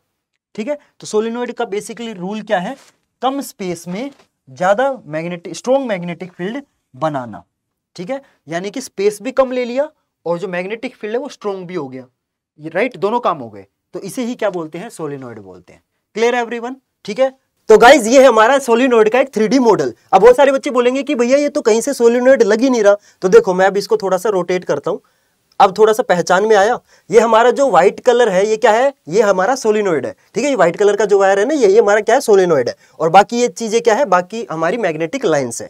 ठीक है, तो अब मैं ना आपको प्रैक्टिकली दिखाता हूं कि भाई जब एक सोलिनॉइड में से हम करंट पास करते हैं, तो ऑब्वियस सी बात है, एक सोलिनॉइड में से जब हम करंट पास करेंगे तो वो जो सोलिनॉइड है वो आपका मैग्नेट की तरह वर्क करना स्टार्ट कर देगा। और कोई भी चीज जब मैग्नेट बन जाती है तो उसका क्या होता है, उसकी चारों तरफ मैग्नेटिक लाइंस आती है। तो अब मैं आपको दिखाता हूं कि भाई एक सोलिनॉइड के चारों तरफ जो आपकी मैग्नेटिक लाइंस है ना वो किस तरीके से मूव करती है। तो अगर आप सोलिनॉइड के अंदर से देखोगे ना, तो आपको एक चीज नोटिस होगी कि सोलिनॉइड के अंदर जो मैग्नेटिक लाइंस है वो नीचे से ऊपर मूव कर रही हैं, लेकिन जैसे ही वो सोलिनॉइड के बाहर निकलती हैं, वो आपकी बाहर से मूव होके फिर अंदर चली जाती हैं। तो ये कहीं ना कहीं एक सर्कुलर लूप बन गया। ठीक है, अंदर से नीचे से ऊपर जाएंगी और बाहर आते ही ऊपर से नीचे आएंगी। ठीक है, तो ये क्या बन गया, एक सर्कुलर लूप बन गया। और इस तरीके के लूप है ना बहुत सारे होते हैं। जैसे अगर आप इसको साइड में से देखोगे तो ये एक सर्कुलर लूप, ये दूसरा, ये तीसरा, ये चौथा, ये पांचवा, छठा, सातवां, ऐसे बहुत सारे सर्कुलर लूप आपके बन जाते हैं। तो अगर आप एक चीज नोटिस करोगे तो मेरे को ये बताओ, किसी भी मैग्नेट के अंदर जहां से मैग्नेटिक लाइंस निकलती है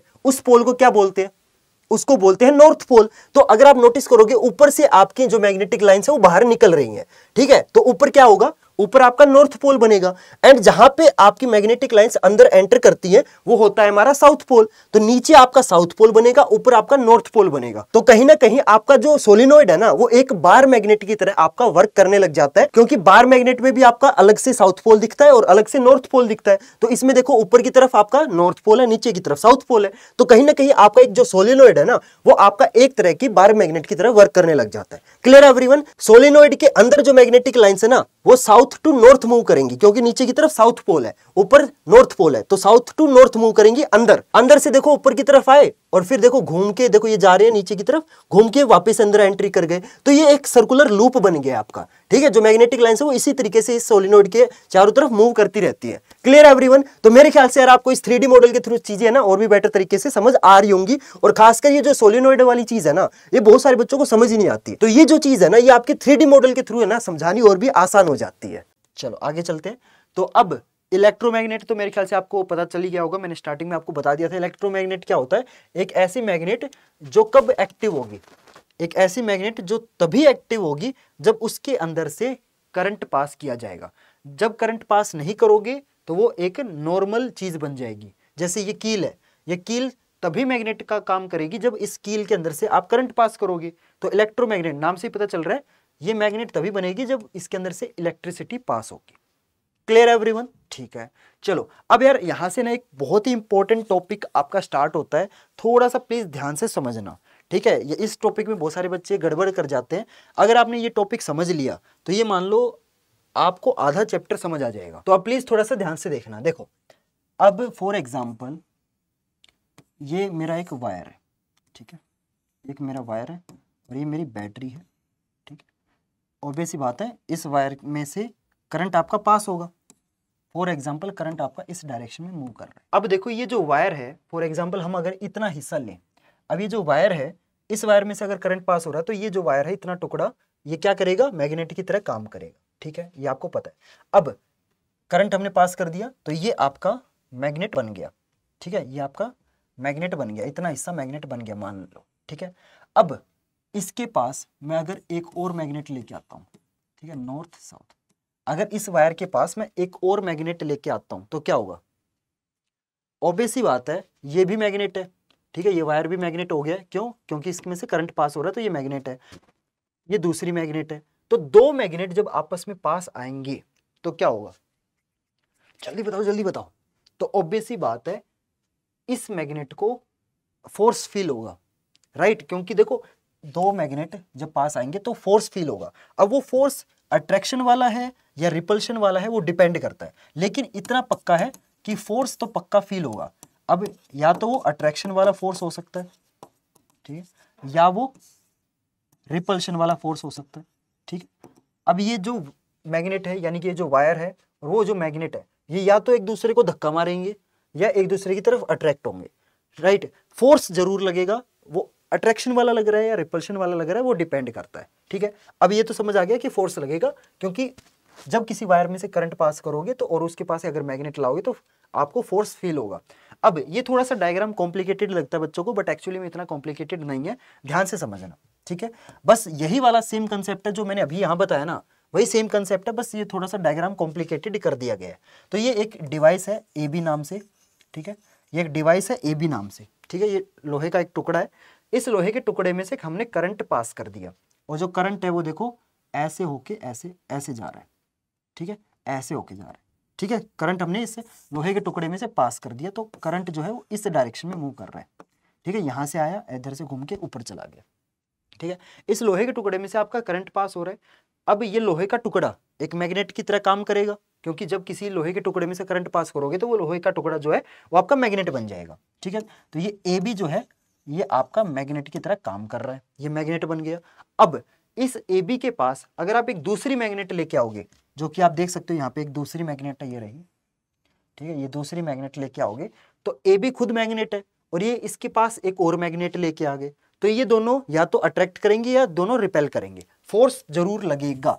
अब वो फोर्स जो है वो किस डायरेक्शन में लगेगा उसको निकालने की एक टेक्निक है जिसे हम बोलते हैं फ्लेमिंग्स लेफ्ट हैंड रूल। क्या बोलते हैं guys? Fleming's left hand rule. तो फ्लेमिंग्स लेफ्ट हैंड रूल देखो, जैसे मैंने राइट हैंड थंब रूल में क्या बताया था, राइट हैंड यूज करना है, ठीक है। राइट हैंड थंब रूल किस चीज के लिए यूज करते थे, ताकि हम किसी स्ट्रेट चीज का मैग्नेटिक फील्ड निकाल सके। लेकिन इस बार हम यूज करेंगे फ्लेमिंग्स लेफ्ट हैंड रूल, यानी कि लेफ्ट हैंड रूल, यानी कि हम लेफ्ट हैंड यूज करेंगे। तो लेफ्ट हैंड को हमने किस तरीके से यूज करना है ध्यान से समझना। ये मेरा थंब है, ये मेरी इंडेक्स फिंगर है और ये मेरी मिडिल फिंगर है, जो कि किसी को नहीं दिखाते, ठीक है। तो हम इन तीन चीजों के यूज करेंगे, index finger, middle finger and thumb, ठीक है।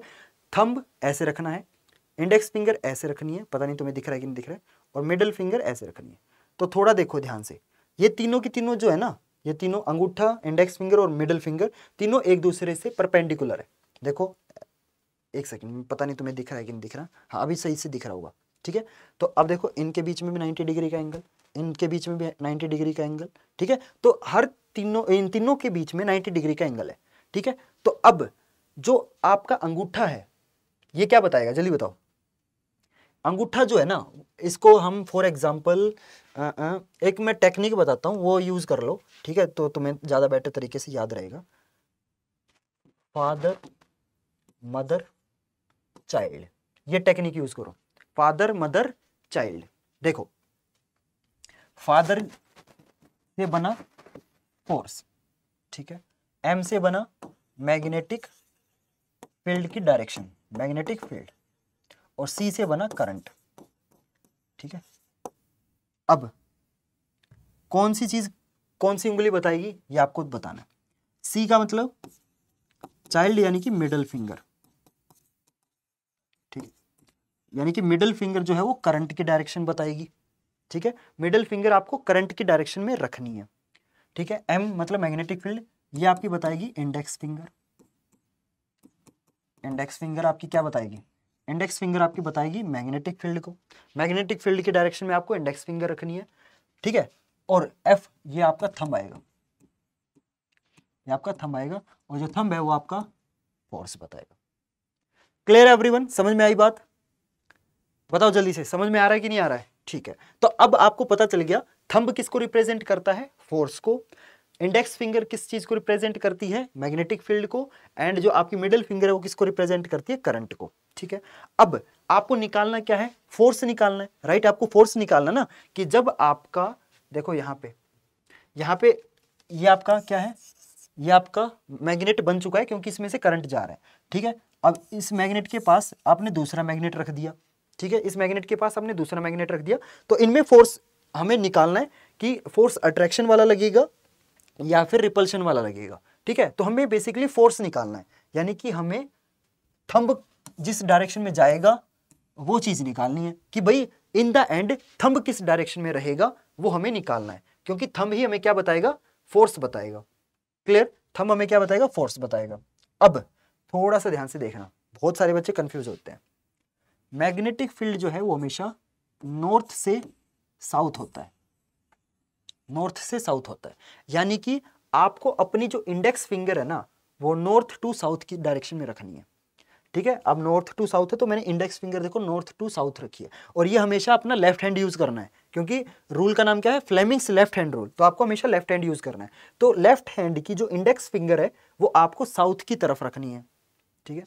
और मान लो जो आपका करंट है वो ऊपर की डायरेक्शन में जा रहा है, तो मेरी इंडेक्स फिंगर साउथ की तरफ, और करंट की फिंगर कौन सी है, मिडिल फिंगर। जो मिडिल फिंगर है वो ऊपर की तरफ जाएगी, क्योंकि करंट नीचे से ऊपर जा रहा है, तो करंट की डायरेक्शन में आपको मिडिल फिंगर रखनी है, मैग्नेटिक फील्ड की डायरेक्शन में आपको क्या रखना है, जल्दी बताओ, यस, इंडेक्स फिंगर, ठीक है। अब आपका जो अंगूठा है ना वो जिस डायरेक्शन में जाएगा उस डायरेक्शन में आपका फोर्स लगेगा। अब मेरा अंगूठा जो है वो बोर्ड की तरफ है, यानी कि जो आपका फोर्स है वो बोर्ड की तरफ लगेगा, अंदर की तरफ, ये ऊपर की तरफ नहीं, ठीक है, ये ऊपर की तरफ नहीं है, बोर्ड के अंदर की तरफ। समझ में आई बात? अब देखो, अब मैं थोड़ी सी चीजों को और चेंज करता हूं, थोड़ा सा प्रैक्टिस करवानी पड़ेगी मुझे तुम्हारी, ठीक है, क्योंकि ये चीज थोड़ी सी प्रैक्टिस बेस्ड है। हाँ, इस बार मैं क्या करता हूं, इस बार मैं मैग्नेट जो है वो नॉर्थ से साउथ ले लेता हूं, और जो करंट है वो मान लो फॉर एग्जांपल नीचे की तरफ कर लेता हूं। अब मेरे को ये बताओ फोर्स किस डायरेक्शन में लगेगा, जल्दी बताओ, थोड़ा सा दिमाग लगाओ। आपको लेफ्ट हैंड यूज करना है। अब देखो मैंने आपको क्या बताया, जो इंडेक्स फिंगर है वो हमेशा साउथ की तरफ जाएगी, नॉर्थ से साउथ की तरफ। तो इंडेक्स फिंगर नॉर्थ से साउथ की तरफ है, ठीक है। मिडल फिंगर करंट की डायरेक्शन बताएगी, करंट ऊपर से नीचे जा रहा है तो ऐसे, ठीक है। अब जो अंगूठा है वो आपका फोर्स बताएगा, तो अंगूठा देखो बाहर की तरफ है, कैमरे की तरफ है, यानी कि जो फोर्स है वो इधर से इधर लगेगा। समझ में आई बात है? यानी कि स्मार्ट बोर्ड के अंदर से निकल के इस डायरेक्शन में जाएगा तुम्हारी तरफ। Clear everyone? समझ में आई बात है? कोई बच्चों को डाउट हो तो बताओ। तो इस तरीके से यार आपको फ्लेमिंग्स रूल्स का यूज करना है। क्लियर? समझ में आ रहा है कि नहीं आ रहा है? जल्दी बताओ यार, समझ में आ रहा है कि नहीं आ रहा है? बहुत इंपॉर्टेंट रूल है ये फ्लेमिंग्स लेफ्ट हैंड रूल, ठीक है। ये हमें क्या बताता है? ये हमें फोर्स बताता है कि जब एक किसी भी चीज के अंदर से करंट जा रहा हो, फॉर एग्जांपल करंट इस डायरेक्शन में जा रहा है, ठीक है, और इसके पास मान लो मैंने मैग्नेट रख दी, इधर नॉर्थ है इधर साउथ है, ठीक है। तो आपको फोर्स निकालना है कि भाई करंट इस डायरेक्शन में जा रहा है, ठीक है। मान लो ये वायर है और इस वायर के अंदर से आपका करंट जा रहा है, ठीक है। ये वायर है और इस वायर के अंदर से आपका करंट जा रहा है इस डायरेक्शन में, तो ऑब्वियस सी बात है ये जो वायर है वो आपका मैग्नेट बन जाएगा। बन जाएगा कि नहीं बन जाएगा? और ये तो पहले से ही मैग्नेट है, तो दो मैग्नेट आप पास में लेके आओगे, दो मैग्नेट अगर आप पास में लेके आओगे तो फोर्स लगेगा। वो फोर्स किस डायरेक्शन में लगेगा ये निकालने के लिए हमें फ्लेमिंग्स लेफ्ट हैंड रूल का यूज करना पड़ता है। तो जल्दी बताओ फोर्स किस डायरेक्शन में लगेगा? तो नॉर्थ टू साउथ आपका मैग्नेटिक फील्ड होता है, तो नॉर्थ टू साउथ यानी कि मैग्नेटिक फील्ड नीचे की तरफ है, तो इंडेक्स फिंगर मेरी नीचे की तरफ होगी, ठीक है। और करंट की डायरेक्शन मेरी उधर है, तो मैं ऐसे करूंगा, ठीक है। अभी बन नहीं रही यार, एक सेकेंड यार, बना क्या? नहीं यार अभी भी नहीं बना, शायद नहीं, बन गया बन गया बन गया। देखो इंडेक्स फिंगर नीचे की तरफ है और मिडिल फिंगर इधर की तरफ है, क्योंकि करंट इधर जा रहा है, तो फोर्स अंदर की तरफ लगेगा क्योंकि अंगूठा उधर है। Clear everyone? समझ में आया?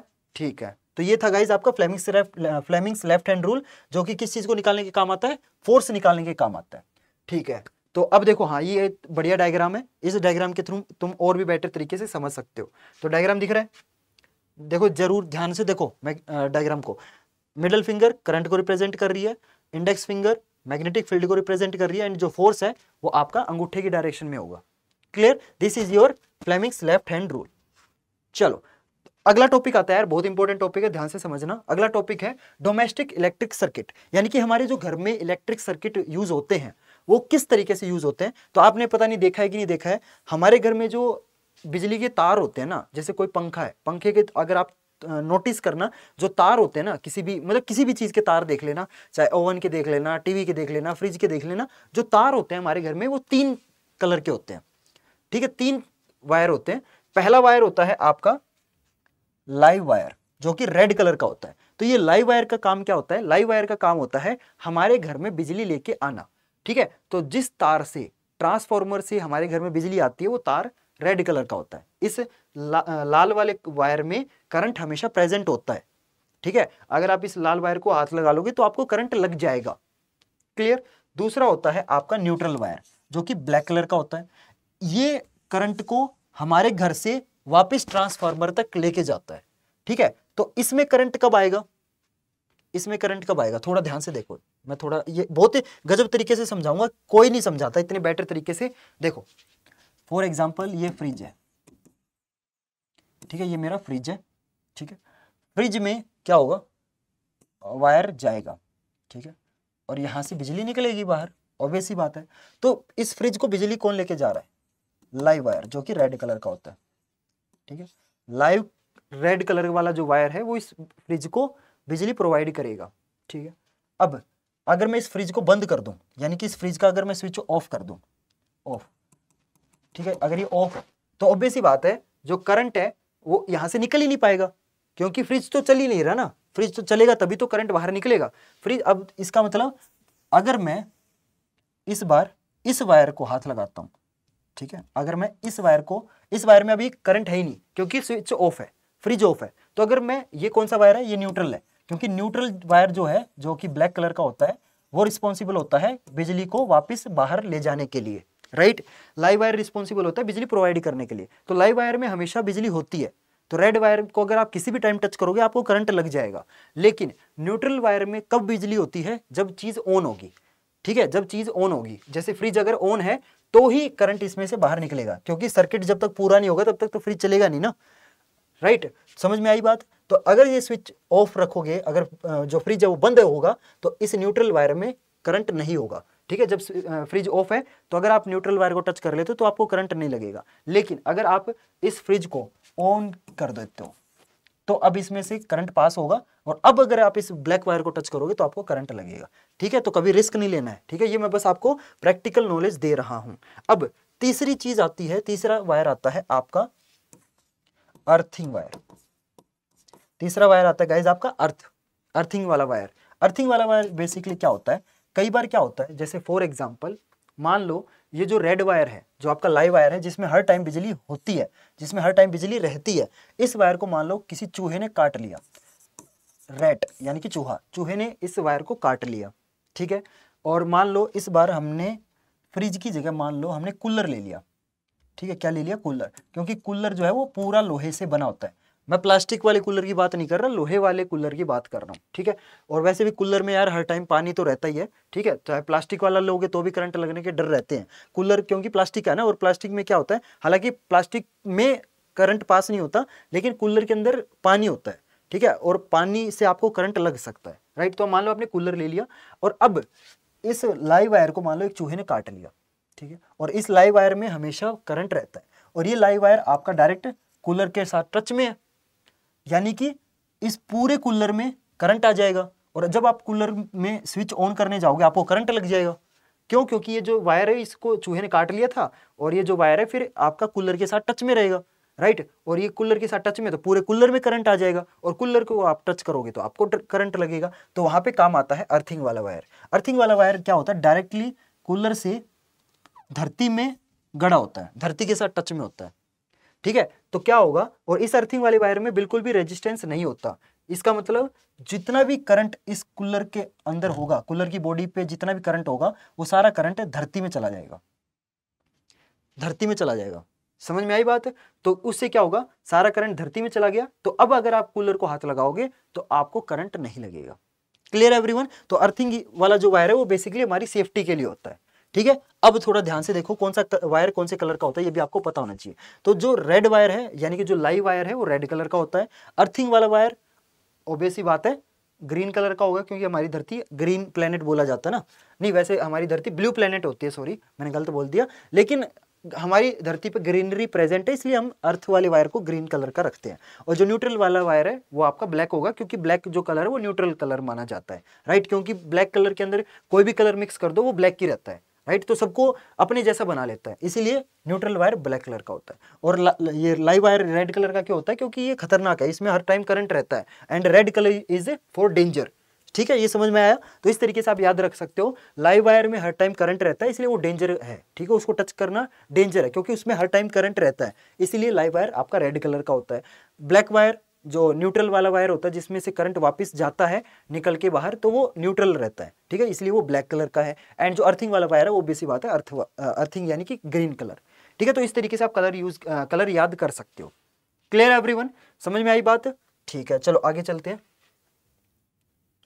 अगला यार, हाँ अगला चीज है डोमेस्टिक इलेक्ट्रिक सर्किट, यानी कि हमारे घर में जो बिजली आती है वो किस तरीके से हमारे घर में पहुंचती है। तो सबसे पहले यार देखो बिजली जो है वो कहाँ पे आती है, बिजली घर में आती है जहां पे बिजली बनती है, फिर बिजली घर से इन ट्रांसफार्मर में आती है, ट्रांसफार्मर, ठीक है, ये ट्रांसफार्मर हर गली में या फिर हर एक मोहल्ले में एक एक प्रेजेंट होता है, ठीक है, कुछ मतलब ये मान लो 10-12 घर का एक ट्रांसफार्मर होता है, ठीक है। तो ट्रांसफार्मर में बिजली आती है, फिर ट्रांसफार्मर से 2 तार निकलते हैं, आपके घर में 2 ही तार पहुंचेंगे, एक रेड कलर वाला एक ब्लैक कलर वाला। रेड कलर वाला कौन सा है, लाइव वायर है, ब्लैक कलर वाला कौन सा है, न्यूट्रल वायर है, ठीक है, ये आपका ब्लैक कलर वाला न्यूट्रल वायर है, ठीक है, समझ में आई बात।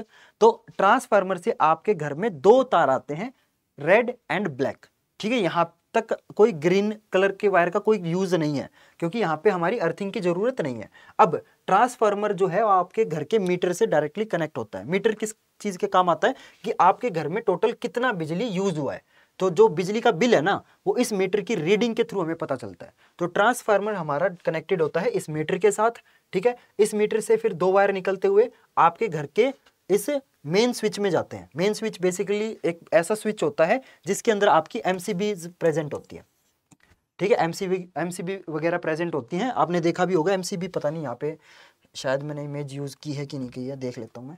हाँ ये है, इसे बोलते हैं एमसीबी। पता नहीं आपने देखा है कि नहीं देखा, ये आप हर घर में प्रेजेंट होती है। तो अगर आपके घर में भी ये प्रेजेंट है तो प्लीज यार कमेंट करके बताना, ठीक है, कि आपके घर में एमसीबी प्रेजेंट है कि नहीं प्रेजेंट है, ठीक है। ये छोटी छोटी भी लगी होती है और इसके बराबर में एक है ना बड़ी सी रेड कलर की एमसीबी होती है जो कि मेन होती है, ठीक है। ये अलग अलग कमरे की एमसीबी होती है और जो मेन होती है वो रेड वाली, वो पूरे घर की होती है। तो अगर आप रेड वाली गिरा देते हो तो ओब्वियसली ये ऑब्वियसली बात है, ये सारी की सारी अपने आप बंद हो जाती है, ठीक है। अगर आपको किसी एक कमरे की बिजली बंद करनी है तो आप इनमें से एक एक करके गिरा सकते हो। अगर आपको पूरे घर की बिजली एक साथ बंद करनी है तो आप ये रेड वाली गिरा दो, ठीक है। तो ये है आपका मेन स्विच, ठीक है। तो जो मीटर है वो आपका इस मेन स्विच के साथ कनेक्ट होता है।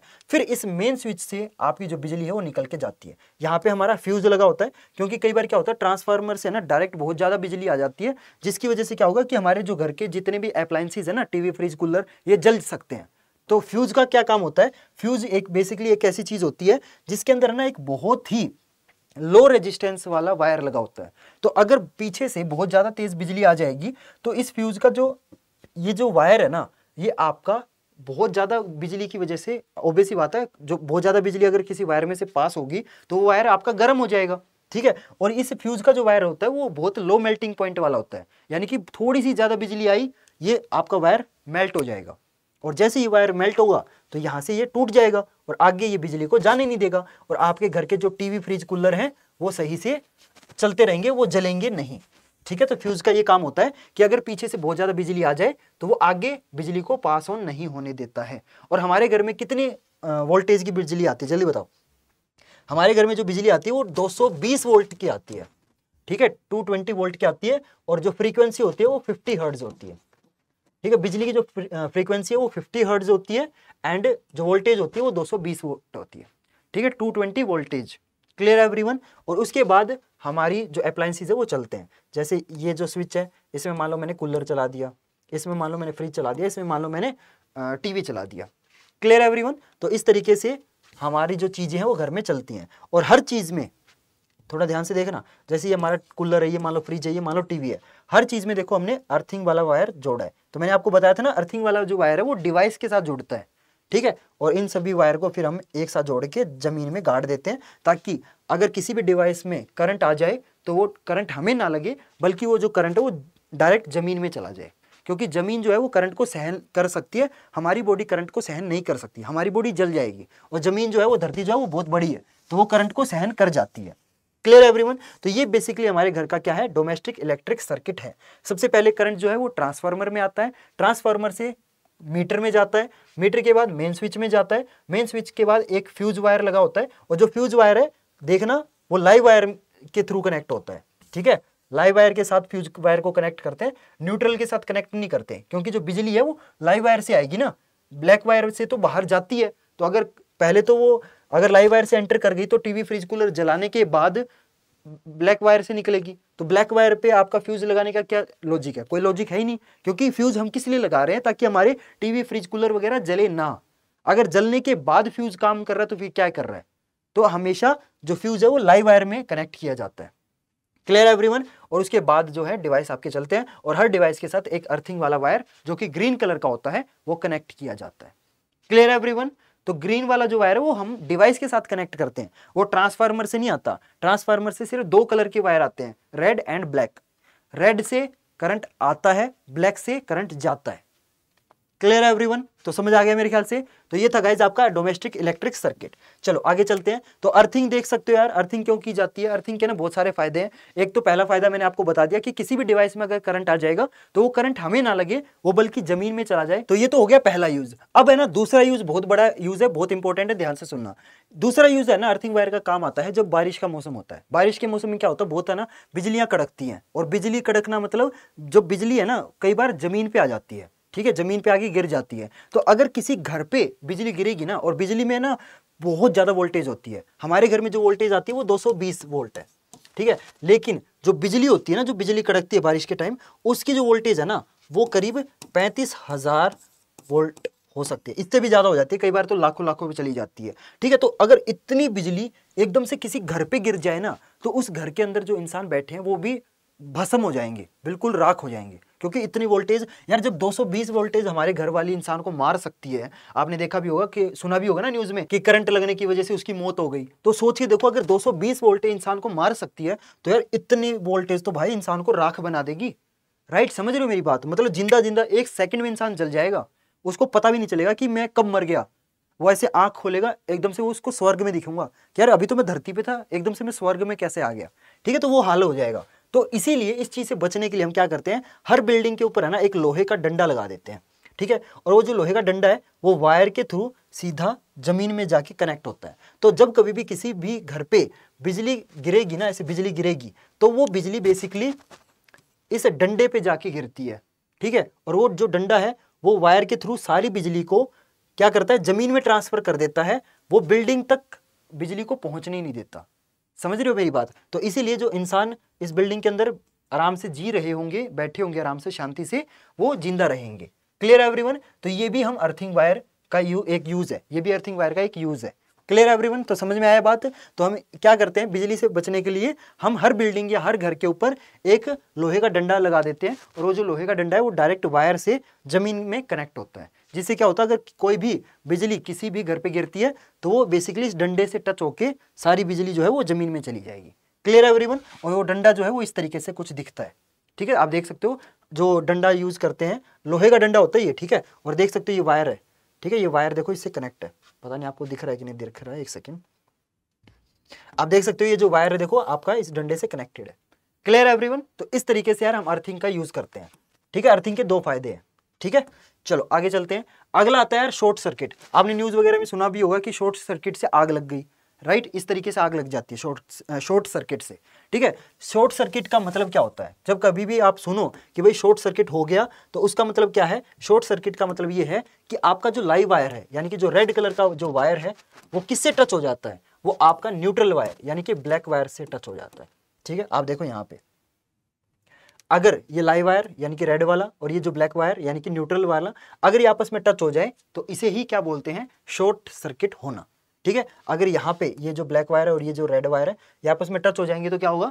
शॉर्ट सर्किट हो जाएगा। और आपको पता है जब शॉर्ट सर्किट होता है तो जब दो वायर आपस में टकराएंगे तो ऑब्वियस सी बात है चिंगारियां निकलेंगी, और वो चिंगारियां क्या करती हैं? आग लगा देती हैं।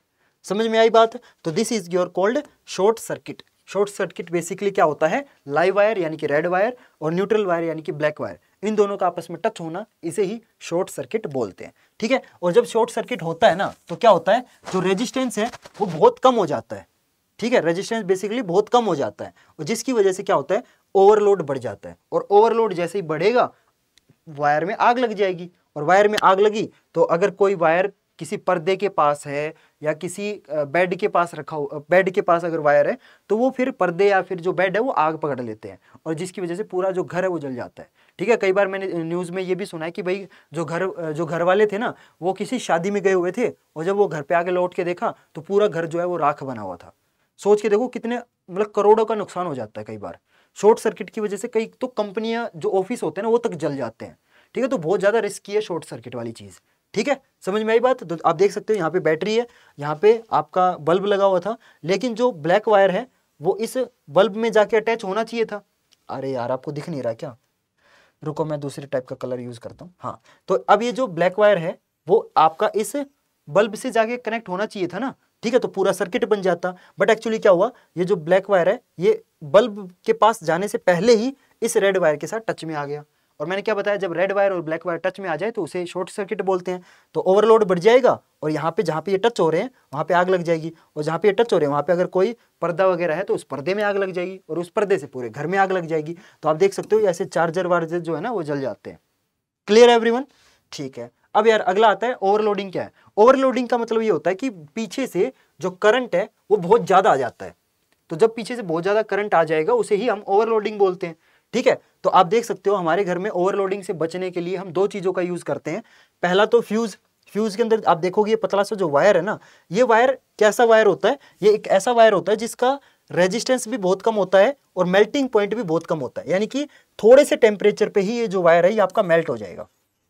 अगर पीछे से बहुत ज्यादा करंट आएगा तो ऑब्वियस सी बात है इस फ्यूज के अंदर से पास होके जाएगा, ठीक है। तो अगर पीछे से बहुत ज्यादा करंट आ जाएगा तो इस पतले से वायर में से भी वो करंट पास होगा। और मैंने क्या बताया, जब भी किसी वायर में से बहुत ज्यादा करंट पास होता है तो वो वायर गर्म हो जाता है, ठीक है। तो अगर इस पतले से वायर में से बहुत ज्यादा करंट पास होगा तो ये जो वायर है वो मेल्ट हो जाएगा, और मेल्ट होते ही ये टूट जाएगा बीच में से, ठीक है। और टूटते ही जो पीछे से बहुत ज्यादा करंट जो आ रहा था वो आगे आपके घर के टीवी, कूलर, फ्रिज तक पहुंच ही नहीं पाएगा, जिससे क्या होगा कि हमारा बस ये 2 रुपए वाला जो फ्यूज है ना, ये जो 2 रुपए वाला फ्यूज है, इसने हमारे घर की लाखों की जो चीजें हैं वो बचा लेगा, ठीक है। मतलब हमारा टीवी, फ्रिज, कूलर, जो इतने भी हमारे घर में इलेक्ट्रिक अप्लायंसेस हैं, जितनी भी हम अपने घर में इलेक्ट्रिक वाली चीजें यूज करते हैं, वो बस ये 2 रुपए का जो फ्यूज है वो बचा लेगा, ठीक है। क्यों? क्योंकि ये जो करंट है ये इसको, जो ज्यादा करंट है उसको आगे जाने ही नहीं देगा, वो पहले ही वायर कट हो जाएगा और करंट आगे जा ही नहीं पाएगा। फिर हम क्या करेंगे, हम नया फ्यूज लगा देंगे 2 रुपए का खरीद के, समझ रहे हो। तो ओवरलोडिंग से हम इस तरीके से भी बच सकते हैं। क्लियर है एवरीवन? समझ में आ रहा है कि नहीं आ रहा, जल्दी बताओ। ठीक है, चलो आगे चलते हैं। हाँ, अब एक तो तरीका ये है, दूसरा तरीका ये है कि हम है ना एमसीबी यूज कर सकते हैं, ठीक है। अब आपको मैं एक होमवर्क दे रहा हूं, आपको ना कमेंट सेक्शन में बताना है एमसीबी की फुल फॉर्म क्या है। बहुत सिंपल सी फुल फॉर्म है, जल्दी से कमेंट करके बताओ कि एमसीबी की फुल फॉर्म क्या है। तो एमसीबी कुछ इस तरीके से दिखती है। तो हम क्या कर सकते हैं, कई बार क्या होता है, जो बड़ी बड़ी कंपनियां होती है ना, या कोई जो बड़ी बड़ी कंपनियां होती है उसमें बहुत सारे ऑफिस होते हैं, तो उनमें भी कई बार हम कर देते हैं, बाकी नॉर्मल घरों में भी तो यूज करते ही करते हैं। तो उनमें क्या होता है कि हर कमरे के ना एक अलग अलग एमसीबी बना देते हैं। अभी तो आपको बस 3-4 यहाँ पे 6 दिख रही होंगी, शायद इस घर में 6 ही कमरे होंगे, ठीक है, 6 रूम बोल सकते हो आप, ठीक है। तो इस घर में 6 ही कमरे होंगे, लेकिन जो बहुत बड़ी बड़ी कंपनियां होती है, बहुत बड़े बड़े जो ऑफिस होते हैं, बहुत बड़ी बड़ी जो बिल्डिंग होती है, उनमें ना एक कमरा लग जाता है, उस एक कमरे के अंदर एमसीबी होती है। इतना मतलब, क्योंकि यार एक कंपनी के अंदर मतलब हजारों कमरे होते हैं, यानी कि हजारों ऐसे लगेंगी, तो एक डेडिकेटेड कमरा होता है, हर बिल्डिंग का ना एक डेडिकेटेड कमरा होता है जिसमें इलेक्ट्रिक की सारी चीजें लगी होती हैं, ठीक है। तो ये है एमसीबी। एमसीबी बेसिकली क्या होती है, यहाँ पे नीचे ना वायर लगा होता है, अगर इस वायर में से बहुत ज्यादा करंट अगर पास होगा, तो मैंने क्या बताया, जब किसी वायर में से करंट पास होता है तो वो एक मैग्नेट की तरह काम करने लग जाती है, ठीक है। तो अगर इस वायर में से बहुत ज्यादा करंट पास होगा तो ये जो मैग्नेट, ये वायर जो है वो मैग्नेट की तरह काम करेगा और इस चीज को नीचे खींच लेगा, क्योंकि मैग्नेट अट्रैक्ट करती है। और जैसे ये चीज नीचे आएगी, क्या होगा, आपका जो सर्किट है वो ब्रेक हो जाएगा, स्विच ऑफ हो गया। ऊपर रहेगा तो स्विच ऑन रहेगा, नीचे होगा तो स्विच ऑफ हो जाएगा। तो जैसे पीछे से बहुत ज्यादा करंट आएगा, स्विच ऑफ हो जाएगा, ये फिर से करंट को आगे जाने नहीं देगा। समझ रहे हो मेरी बात है? तो काम वही है, जो फ्यूज कर रहा है और ये जो कर रहा है वो सेम काम है, बस इन दोनों में फर्क क्या है कि फ्यूज में क्या होता है, वो फ्यूज वन टाइम यूज है, यानी कि एक बार फ्यूज जल गया तो आपको फ्यूज चेंज करना पड़ेगा। लेकिन एमसीबी में क्या फायदा है, एमसीबी का ये फायदा है कि भाई एक बार पीछे से ओवरलोडिंग हो गई, इसने बचा लिया, इसको वापस अपने हाथ से ऊपर कर दो। बार बार आपको नया एमसीबी नहीं खरीदना, ठीक है। फ्यूज को हमेशा बार बार खरीदना पड़ेगा, फ्यूज एक बार यूज हो सकता है, ठीक है। जब तक आप दुकान से नया फ्यूज नहीं लाओगे, मान लो उस दिन संडे है, ठीक है, संडे को मान लो मार्केट बंद है और संडे वाले दिन आपका फ्यूज खराब हो गया, जल गया, ठीक है। तो अब जब तक आप मंडे का वेट करोगे, क्योंकि संडे वाले दिन आपको नया फ्यूज मिलेगा नहीं, तो आपके घर की बिजली चलेगी नहीं। लेकिन वहीं पे एमसीबी का क्या फायदा है कि भाई अच्छा ओवरलोडिंग हुई थी, एमसीबी ने हमें बचा लिया, वापस एमसीबी के ऊपर कर दो, सिंपल। तो ये मल्टीपल यूज हो सकता है इसका ये वन टाइम यूज है, ये मल्टीपल यूज है, बस इन दोनों में मेजर ये फर्क है। बस एक और ये फर्क भी है कि फ्यूज थोड़ा सा सस्ता आता है, एमसीबी महंगी आती है। कई बार बहुत ज्यादा ओवरलोडिंग हो जाती है तो कई बार क्या होता है, एमसीबी तक जल जाती है, हालांकि वो हमारे घर की बाकी चीजों को बचा लेती है, लेकिन एमसीबी जल जाएगी। तो एमसीबी महंगी आती है, मान लो फॉर एग्जाम्पल ये 300 रुपए की आती है और ये मान लो 5 रुपए का आता है, तो प्राइस में भी बहुत फर्क है। ये मल्टीपल यूज है, ये सिंगल यूज है, बस, ठीक है। चलो आगे चलते हैं। लेकिन दोनों का काम क्या होता है, दोनों का काम ये होता है कि ओवरलोडिंग से हमें बचाना, यानी कि हमारे घर की जो बाकी चीजें हैं उनको जलने से बचाना, दोनों का यही काम होता है। आगे चलते हैं करंट। अब करंट यार कितने टाइप के होते हैं, तो देखो करंट है ना आपके बेसिकली 2 टाइप के होते हैं। एक होता है आपका डायरेक्ट करंट, दूसरा होता है अल्टरनेटिंग करंट। तो इसकी शॉर्ट फॉर्म डीसी है, इसकी शॉर्ट फॉर्म एसी है, ठीक है, direct current and alternating current. अब देखो डायरेक्ट करंट नाम से पता चल रहा है कि जो करंट है वो अपनी डायरेक्शन चेंज नहीं करेगा, वो डायरेक्टली चलेगा, फॉर एग्जाम्पल इसका जो डायग्राम है वो इस तरीके से बनेगा, जो करंट है वो एक डायरेक्शन में ऐसे मूव करता रहेगा, लेकिन अल्टरनेटिंग करंट की जो डायरेक्शन है ना वो बार बार चेंज होती रहेगी, एक बार ऊपर एक बार नीचे, एक बार ऊपर एक बार नीचे, ऐसे। समझ रहे हो मेरी बात? तो फर्क क्या है दोनों में? डायरेक्ट करंट की जो डायरेक्शन है वो चेंज नहीं होती है, और अल्टरनेटिंग करंट में जो डायरेक्शन है वो चेंज होती रहती है, एक बार ऊपर जाएगी एक बार नीचे, एक बार ऊपर एक बार नीचे।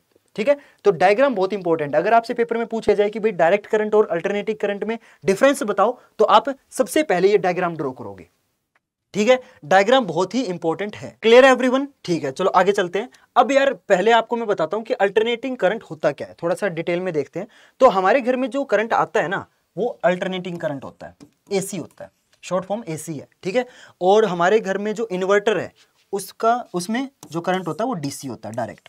ठीक है, हमारे जो बैटरी होती है, जो हमारे सेल होता है ना, रिमोट में डालने वाला सेल, घड़ी में डालने वाला सेल, जो सेल होता है या कोई बैटरी होती है उसमें आपका डीसी करंट होता है, डायरेक्ट करंट होता है। लेकिन हमारे घर में जो बिजली आती है ना, जो स्विच में बिजली होती है वो अल्टरनेटिंग करंट होती है। दोनों में एक बहुत ही बड़ी डिफरेंस है। इंसान जो मरता है ना वो अल्टरनेटिंग करंट की वजह से मरता है, डायरेक्ट करंट की वजह से नहीं मरता। ये बात याद रखना। जो हमारा इन्वर्टर है, इन्वर्टर का नाम इन्वर्टर कैसे पड़ा? इन्वर्टर का काम ये होता है कि डायरेक्ट करंट को अल्टरनेटिंग करंट में चेंज करना, ये इन्वर्टर का काम होता है। नाम से पता चल रहा है, इन्वर्ट करना, यानी कि डायरेक्ट करंट को अल्टरनेटिंग करंट में कन्वर्ट करना। ठीक है, अब देखो हमारे जो घर में टीवी, फ्रिज, कूलर होते हैं वो यार डीसी करंट से नहीं चल सकते, वो चलेंगे एसी करंट से ही। और जो इन्वर्टर की बैटरी होती है वो डीसी में होती है, डीसी करंट में, क्योंकि जो डीसी करंट है ना उसको हम स्टोर करके रख सकते हैं, अल्टरनेटिंग करंट को हम स्टोर नहीं कर सकते। तो अगर हमें बिजली को स्टोर करके रखना है ना तो वो हम डीसी में ही रख सकते हैं। अब देखो हमने बिजली को स्टोर करके रख लिया और हमारे घर की बिजली चली गई, तो जब आपकी बिजली चली जाएगी उस टाइम हम अपने घर के टीवी, कूलर, फ्रिज कैसे चलाएंगे बताओ? वो तो बिना एसी के चल नहीं सकते। वहां पे काम आता है आपका इन्वर्टर का। ठीक है, क्यों? क्योंकि हमने बिजली को स्टोर तो डीसी में कर लिया, क्योंकि इन्वर्टर की जो बैटरी होती है उसमें हम डीसी में करंट स्टोर करते हैं, क्योंकि मैंने बताया ना बैटरी, सेल, इनमें डीसी करंट होता है। तो हमने बिजली को स्टोर करके रख लिया डीसी में। ठीक है, अब जब आपकी लाइट चली जाएगी तब हमें एसी की जरूरत पड़ेगी, अल्टरनेटिंग करंट की, क्योंकि जो टीवी, कूलर, फ्रिज है वो डीसी में नहीं चल सकते, वो एसी में ही चलते हैं। ठीक है, तो अब हमारा जो इन्वर्टर है वो क्या करेगा, जिस बैटरी में हमने डीसी को स्टोर किया है वो उस करंट को लेके इन्वर्ट करके उसको एसी में कन्वर्ट कर देगा, और फिर उस एसी से यानी कि अल्टरनेटिंग करंट से हम टीवी, कूलर, फ्रिज चला लेते हैं। तो जब हमारे घर की लाइट जाती है ना तो वो हमारे घर की जो चीजें चलने लग जाती है ना बिना लाइट, वो हम इन्वर्टर पे चलाते हैं। तो वो इन्वर्टर यानी कि जो इन्वर्टर की जो बैटरी है उसमें जो हमने करंट को स्टोर किया है उससे चला रहे होते हैं। समझ में आई बात? तो इन्वर्टर का समझ में आया लॉजिक क्या होता है? Inverter is used to convert DC current to alternating current. ठीक है, अब हम अल्टरनेटिंग करंट के बारे में थोड़ा बहुत पढ़ लेते हैं कि अल्टरनेटिंग करंट होता क्या है और उसकी क्या अच्छी चीजें हैं और क्या बुरी चीजें हैं। तो देखो यार, अल्टरनेटिंग करंट मैंने आपको स्टार्टिंग में पहले ही बता दिया, एक ऐसा करंट जो अपनी जो डायरेक्शन है ना वो चेंज करता रहे, उसे हम अल्टरनेटिंग करंट बोलते हैं। यानी कि अल्टरनेटिंग करंट की जो डायरेक्शन है वो बार बार चेंज होती रहती है। ठीक है, अब दूसरा, अल्टरनेटिंग करंट की ना एक सबसे अच्छी बात क्या है कि उसको ना हम लंबे डिस्टेंस तक ट्रेवल करवा सकते हैं। यानी कि मान लो एक बड़ा शहर है, ठीक है, फॉर एग्जांपल गुड़गांव है। ठीक है, गुड़गांव में मान लो बिजली बनी, ठीक है, और गुड़गांव के आसपास मान लो कोई गांव है। ठीक है, और ये जो गांव है मान लो ये गुड़गांव से 20 किलोमीटर के डिस्टेंस पे है। ठीक है, 20 किलोमीटर के डिस्टेंस पे है। तो गुड़गांव से अगर मेरे को बिजली गांव में पहुंचानी है, ठीक है, वैसे गुड़गांव भी कोई गांव है ना, गुड़गांव गांव, ठीक है, तो गुड़गांव से दूसरे गांव में मान लो मेरे को बिजली पहुंचानी है, तो ये 20 किलोमीटर का डिस्टेंस इन दोनों के बीच में, तो मैं डायरेक्ट करंट को नहीं पहुंचा सकता। डीसी जो करंट है ना, डीसी जो है वो इतना लंबा डिस्टेंस ट्रेवल नहीं कर सकता। ठीक है, सिर्फ और सिर्फ एसी कर सकता है। तो ये अच्छी चीज है। ठीक है, अल्टरनेटिव करंट जो है वो लंबे डिस्टेंस तक ट्रेवल कर सकता है। ठीक है, लेकिन अल्टरनेटिव करंट की एक बहुत बड़ी कमी भी है। क्या कमी है? कि उसको हम बैटरीज के अंदर स्टोर नहीं कर सकते। ठीक है, बैटरी के अंदर हम अल्टरनेटिंग करंट को स्टोर नहीं कर सकते। बैटरी के अंदर सिर्फ और सिर्फ आपका जो डायरेक्ट करंट है ना वो स्टोर किया जा सकता है। ठीक है, अब अगली चीज आती है कि अल्टरनेटिव करंट की जो फ्रीक्वेंसी है वो कभी भी जीरो नहीं होती। बिल्कुल सही, हमारे जो घर में बिजली आती है वो ऑब्वियस सी बात है, मैंने बताया ना एसी आती है ना, अल्टरनेटिव करंट आता है हमारे घर में, तो ऑब्वियस सी बात है जो हमारे घर में बिजली आती है उसकी फ्रीक्वेंसी क्या होगी? 50 हर्ट्ज होती है। कितनी होती है? 50 हर्ट्ज। और डायरेक्ट करंट की जो फ्रीक्वेंसी वो कितनी होती है? जीरो होती है। ठीक है, क्योंकि फ्रीक्वेंसी का मतलब होता है डायरेक्शन कितनी बार चेंज कर रहे हैं। अब डायरेक्ट करंट जब आपकी अपनी डायरेक्शन चेंज करता ही नहीं है तो उसकी फ्रीक्वेंसी 0 होगी, और जो अल्टरनेटिंग करंट है उसकी फ्रीक्वेंसी 50 हर्ट्ज होती है, यानी कि अल्टरनेटिंग करंट 1 सेकंड में अपनी जो डायरेक्शन है वो 50 टाइम्स चेंज करता है, यानी कि 1 सेकंड में अल्टरनेटिंग करंट अपनी जो डायरेक्शन है वो 50 बार चेंज करता है, और जो डायरेक्ट करंट है वो अपनी डायरेक्शन चेंज करता ही नहीं है। समझ में आई बात? ठीक है, इसीलिए अल्टरनेटिंग करंट की जो फ्रीक्वेंसी वो कभी भी 0 नहीं हो सकती, क्योंकि अगर अल्टरनेटिंग करंट की फ्रीक्वेंसी 0 हो गई यानी कि वो अपनी डायरेक्शन चेंज ही नहीं कर रहा, और अगर वो अपनी डायरेक्शन चेंज नहीं कर रहा तो अल्टरनेटिंग करंट और फिर डायरेक्ट करंट में फर्क क्या रह गया? अल्टरनेटिंग करंट तो फिर डायरेक्ट करंट बन जाएगा, राइट? समझ में आई बात? ठीक है, आगे चलते हैं। Alternating current keep changing their direction backward and forward. ये तो मैं आपको बता चुका हूं कि एसी जो है वो अपनी डायरेक्शन बार बार चेंज करता रहता है, ठीक है। तो अब मेरे ख्याल से आपको पता चल गया होगा कि अल्टरनेटिंग करंट होता क्या है, और आप देख भी सकते हो अल्टरनेटिंग करंट का जो डायग्राम है वो इस तरीके से बनता है, बार बार जो फ्रीक्वेंसी है वो चेंज होती रहती है, बार बार यानी कि जो डायरेक्शन है वो चेंज होती रहती है, ठीक है। चलो आगे चलते हैं। अगला आता है direct current, DC, short form DC है। डीसी और मार्वल वाला डीसी नहीं है, ये अलग डीसी है, ये डायरेक्ट करंट वाला डीसी है, ठीक है। इसकी खास बात देखो, the current which does not reverse its direction, यानी कि वो करंट जो अपनी डायरेक्शन चेंज नहीं करता उसे हम डीसी करंट बोलते हैं, ठीक है। अब डीसी की एक कमी है, जो एसी की खास बात थी वो डीसी की कमी है। डीसी जो है ना वो लंबे डिस्टेंस तक ट्रैवल नहीं कर सकता, यानी कि एक गांव से दूसरे गांव अगर मेरे को बिजली पहुंचानी है तो मैं डीसी से नहीं पहुंचा सकता, उसमें मेरे को एसी का यूज करना पड़ेगा, ठीक है। डीसी की एक खास बात है कि डीसी को हम स्टोर कर सकते हैं, बैटरीज के अंदर हम डीसी करंट को स्टोर कर सकते हैं, ठीक है। फ्रीक्वेंसी जो है वो डीसी की हमेशा 0 रहती है, क्योंकि डीसी जो अपनी डायरेक्शन वो चेंज करता ही नहीं है, उसकी डायरेक्शन फिक्स रहती है, इसीलिए उसकी फ्रीक्वेंसी भी फिक्स रहेगी। और जो डीसी है वो सिर्फ और सिर्फ हमेशा एक डायरेक्शन में मूव करता है, ठीक है। और वो कौन सी डायरेक्शन है? फॉरवर्ड, यानी कि हमेशा आगे की तरफ चलता है। क्लियर है एवरीवन? समझ में आई बात? यहाँ तो कोई डाउट हो तो बताओ। और ये डीसी करंट का डायग्राम है, आप देख सकते हो इसमें जो डीसी करंट है वो बिल्कुल एक ही डायरेक्शन में मूव कर रहा है। क्लियर है एवरीवन? कोई डाउट हो तो बताओ। ठीक है, यहाँ तक समझ आया? चलो तो यार यहाँ पे आपका जो चैप्टर है वो एंड होता है। तो होप करता हूँ यार ये जो चैप्टर आपको अच्छे से समझ आया होगा। देखो यार मैंने बहुत मेहनत से समझाया है, और मैं गारंटी देता हूँ अगर आपने इस पूरी वीडियो को अच्छे से फोकस के साथ और शांति से देखा होगा ना, तो मैं गारंटी देता हूँ आपको पूरा जो चैप्टर है वो बहुत ही प्यारे तरीके से समझ आ गया होगा, क्योंकि देखो मैंने ना 3D मॉडल्स का यूज करके आपको सारी चीजें समझाई है। और अगर यार आपको ये वीडियो अच्छी लगी तो मैं आपसे रिक्वेस्ट करूंगा कि प्लीज यार वीडियो को लाइक कर देना। और मैं आपको एक और चीज बता देता हूँ कि मैंने ना फिजिक्स के जितने भी बाकी चैप्टर्स हैं उनके भी जो वन शॉट्स है ना वो ऑलरेडी इस चैनल पे अपलोड कर रखे हैं। तो प्लीज अगर आपको बाकी चैप्टर भी समझ नहीं आ रहे हैं तो प्लीज आके एक बार उनको भी देख लीजिए। मैं गारंटी देता हूँ आपको बाकी जितने भी फिजिक्स के चैप्टर हैं सारे समझ आ जाएंगे। और जाते जाते यार प्लीज चैनल को सब्सक्राइब कर लेना, क्योंकि हमारे इस चैनल पे जितने भी सब्जेक्ट्स हैं ना आपके सारे सब्जेक्ट्स के जो वन शॉट है और जो इंपॉर्टेंट वीडियोस हैं सारी अपलोड की जाती है। तो प्लीज चैनल को सब्सक्राइब कर लेना। और जाते जाते यार प्लीज इस वीडियो को अपने फ्रेंड्स और क्लासमेट के साथ जरूर शेयर कर देना, ताकि यार उनको भी इस चैप्टर के बारे में पता चल सके। और जिन भी बच्चों को, जिन भी आपके फ्रेंड्स या क्लासमेट को इस चैप्टर में दिक्कत आती है, उनकी जो डाउट्स है वो सारी की सारी ऐसे क्लियर हो जाए। ठीक है, तो जाते जाते क्या करना है, वीडियो को शेयर करना है। ठीक है, तो चलो गाइस मिलते हैं फिर अगली वीडियो में नए टॉपिक के साथ। तब तक के लिए goodbye and have a nice day.